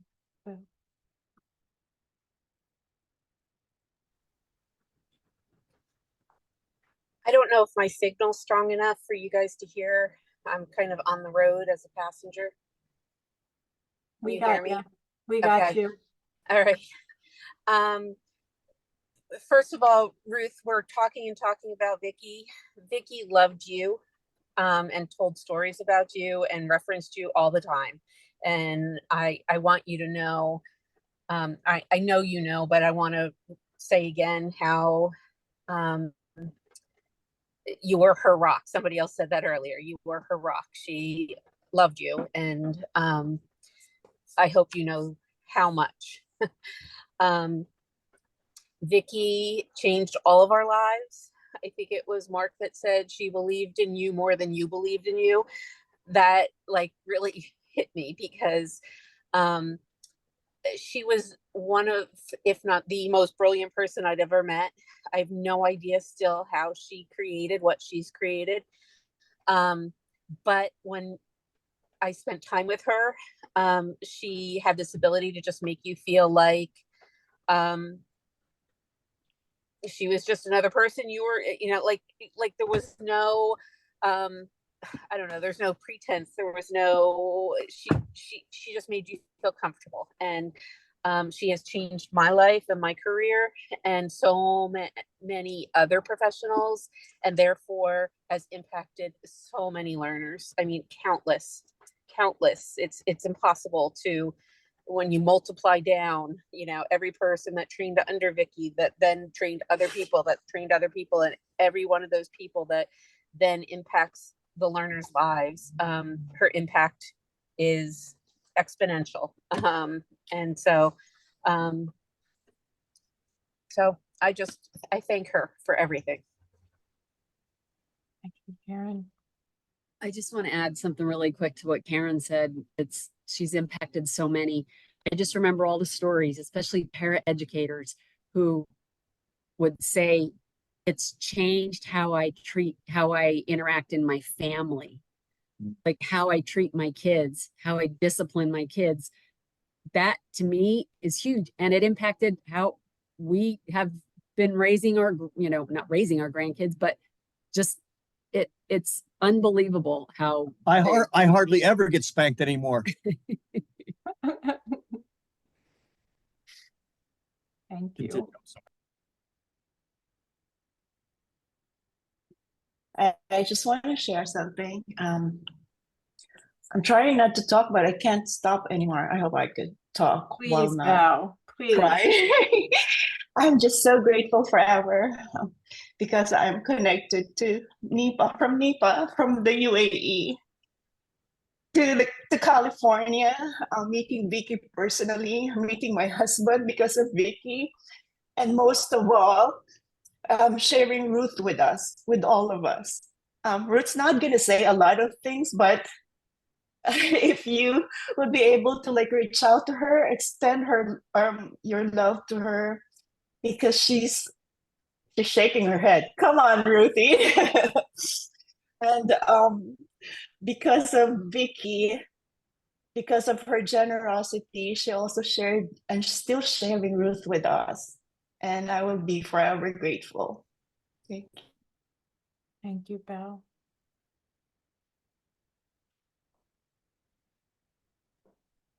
I wasn't going to say anything because I can't. It's too teary-eyed and just difficult. But the courage and the support that she's given us, she's changed each of our lives, was evident in one situation where she marched me into the chief of TRICARE, was a 2-star general. She said, you need to set up a meeting so we can go and talk to this guy. So she drugged me in there. She marched me in there. No fear. And that prompted a subsequent meeting with this general's wife in her home. And it was like, we need to bring CLM to the military. We need to be able to help out these families that just need the support. And Vicci is just an amazing person. Ruth, thank you so much. For those that don't know, the Winans are parents of Julia, who Vicci and the California team started working with when I believe she was maybe 3 years old. And then they moved to the East Coast and they passed her over to for me to support in whatever way that I could. And they have they tell stories, so many stories of Vicci picking up the telephone at 11 o'clock at night when they were calling SOS, like help, when they were having behavioral challenges or whatever. So I just want to acknowledge them, their love and support. They show up and they talk about it from a parent perspective. They help, they're ambassadors for Vicci and they're ambassadors for the Competent Learner Model now and I would imagine always. And so we're grateful for your voice, always grateful for your voice.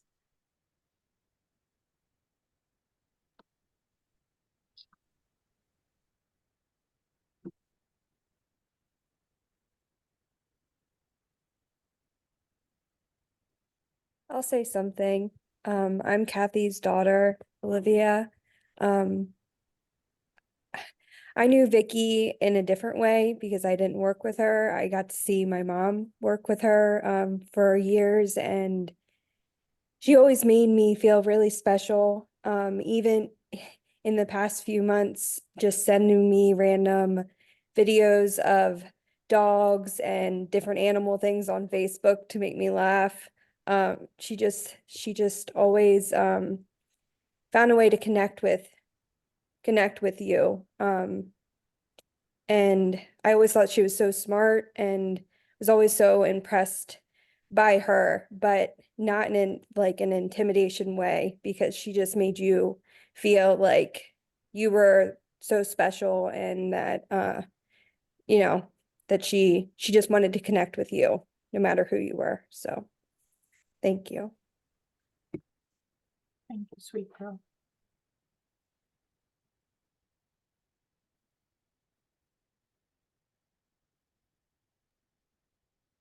Anybody else?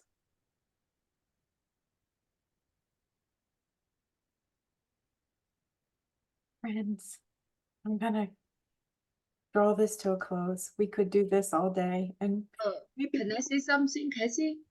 Yes, please. I'm sorry. I don't mean to rush. Yeah. So I want to share something about, in the 2019, Vicci went to the China and to attend the conference.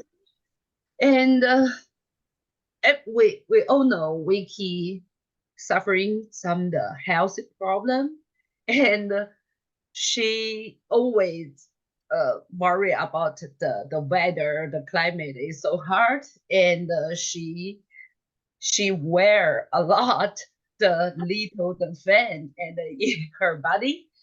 And my husband, he was lucky to help and take care of Vicci at that time. And my husband told me he went to the airport to pick her up, but he didn't know her flight had arrived 2 hours early. And when he got to the airport, he sent a message to Vicci, "Where are you?" And Vicci responded, "I'm at the hotel. I'm at hotel already." And so always being the brave and independent. And I still remember she always told me, so I got it, I got it. Whenever I try to help her get out of the car or move a chair for her, she always said, I got it, I got it. So I have tons of things want to share, but at this time, I just want to say thank you. Thank you, Vicci. Thank you for opening a door for me to join the Tucci family. I will continue the journey. Oh, you didn't finish to building a nation for competent learner. Thank you, everyone. Thank you, Ding. Can I say something, Kathy? Yes, please. Thank you so much first for Wait, organizing this event. Yes, Kathy. Thank you so much first for organizing this event for us, except especially for me, so that I feel like in all this time I feel like I've been bathed, in a shower of information about Vicci that I was so longing to know about. I just so I just want to share something that probably I only told you about. So probably you remember that I think in the year 2021 or something, Livy won the Tucci, the Vicci Tucci Legacy Prize. Yes. So she proudly show us the picture, and actually I saved it in my iPhone and I labeled it as my favorite ones. Because I dream to carry on that legacy, and I'm so grateful for Tucci for her kindness, generosity, open-mindedness, and I'm really grateful that she allows me even now after she passed away to carry on her legacy. Thank you. Thank you, Wei Wei. Michelle, I just can't, I keep looking at you. Michelle, I just need you to say something. Gotta unmute though first.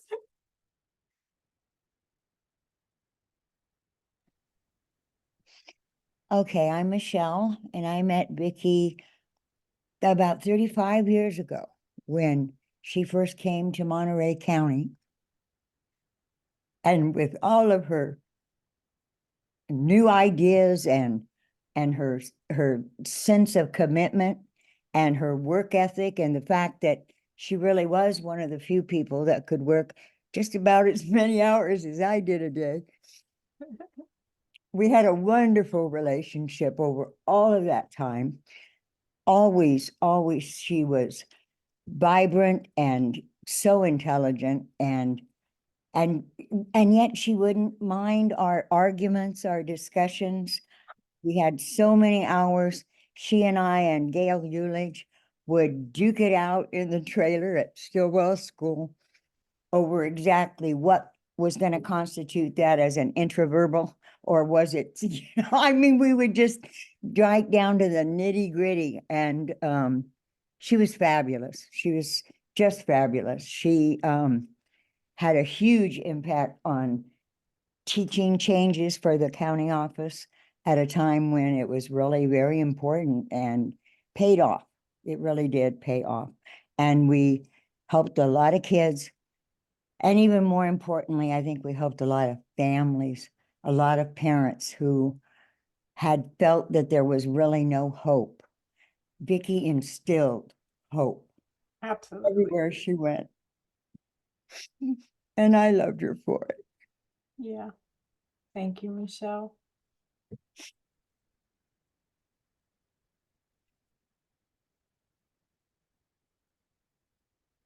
Anybody else?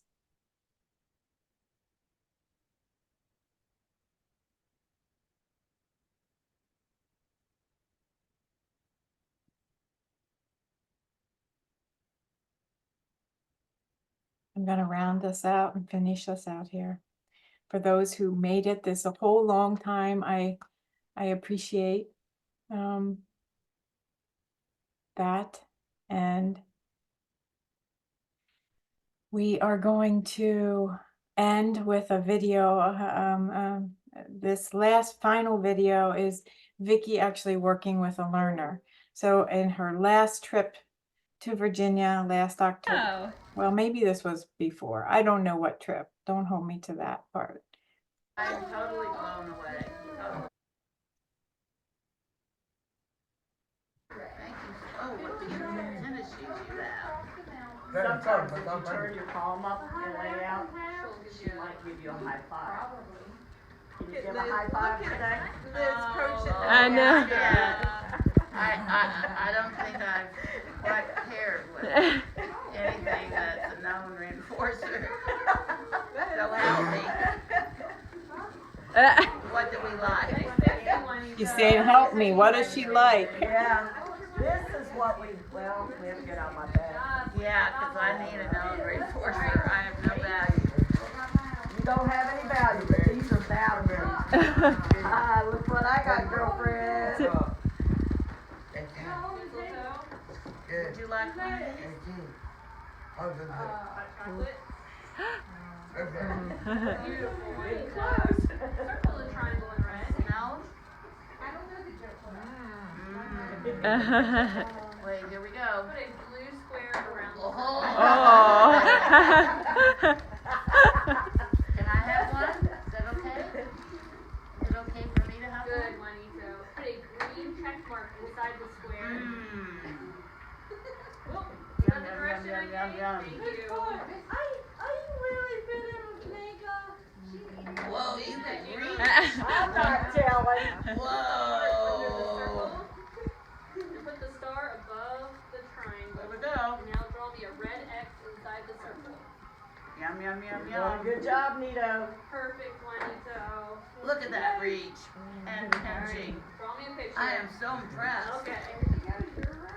You're one smart cookie. It's always and forever about the learners for Vicci. No matter what, and it always will be. So here's one of Vicci's hippie songs. If you've made it this far, it's now time to light your candle. So this backstory to this is I got to cart Vicci around to a lot of different classrooms across Virginia and Pennsylvania over the last 20 years. And she loved to listen to music loud in the car, and she would grab my phone and it would be the connected and whatever, she would find something. And whenever she found this song, she would go into a story about the 60s and about Woodstock and all the stuff. Anyway, it represents to me the life that Vicci led. She laid it all down for all of us. She laid it all down, and she wanted us to use our white birds, good, kind things, to smile up at those who stand and frown. And so if we could, if you're so inclined, sing it out. We won't play the whole song, but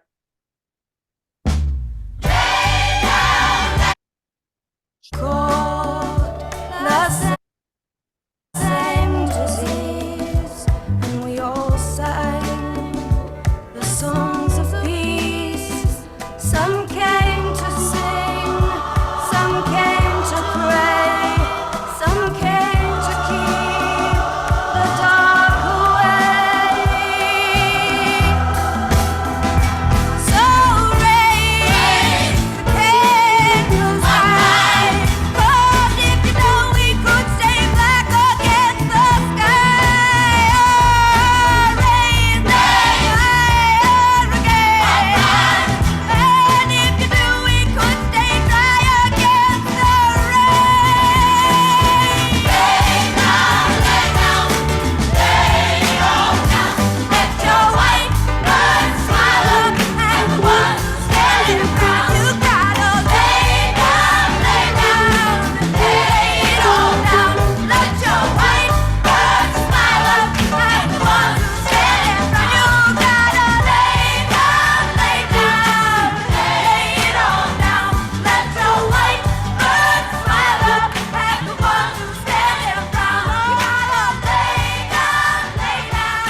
And finally, our final blessing for today, another one by Jan Richardson, and it's all about hope.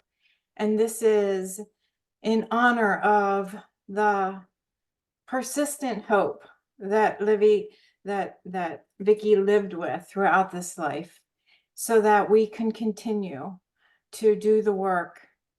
Hope nonetheless, hope despite, hope regardless, hope still, hope where we had ceased to hope, hope amid what threatens hope, hope with those who feed our hope, each other, hope that draws us past our limits, hope that defies expectations, hope that questions what we have known, hope that makes a way where there is none, hope that takes us past our fear, hope that calls us into life, hope that holds us beyond death, hope that blesses those to come.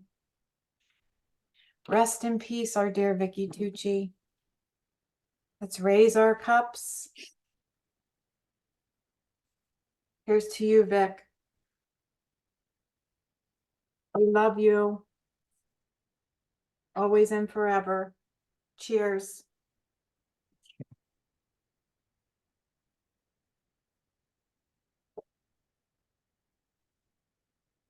Thank you all for being here and for tolerating all the starts and stops that I had and all of it. It has been healing to be together. And I know Vicci loves every face on this screen, and so do I. So thank you. Thank you, Kathy. We will be putting all of this together, so stay tuned. We will have lots of memory books to share. Ruthie, would you like to? Can you? Do you want to? I'm looking at you.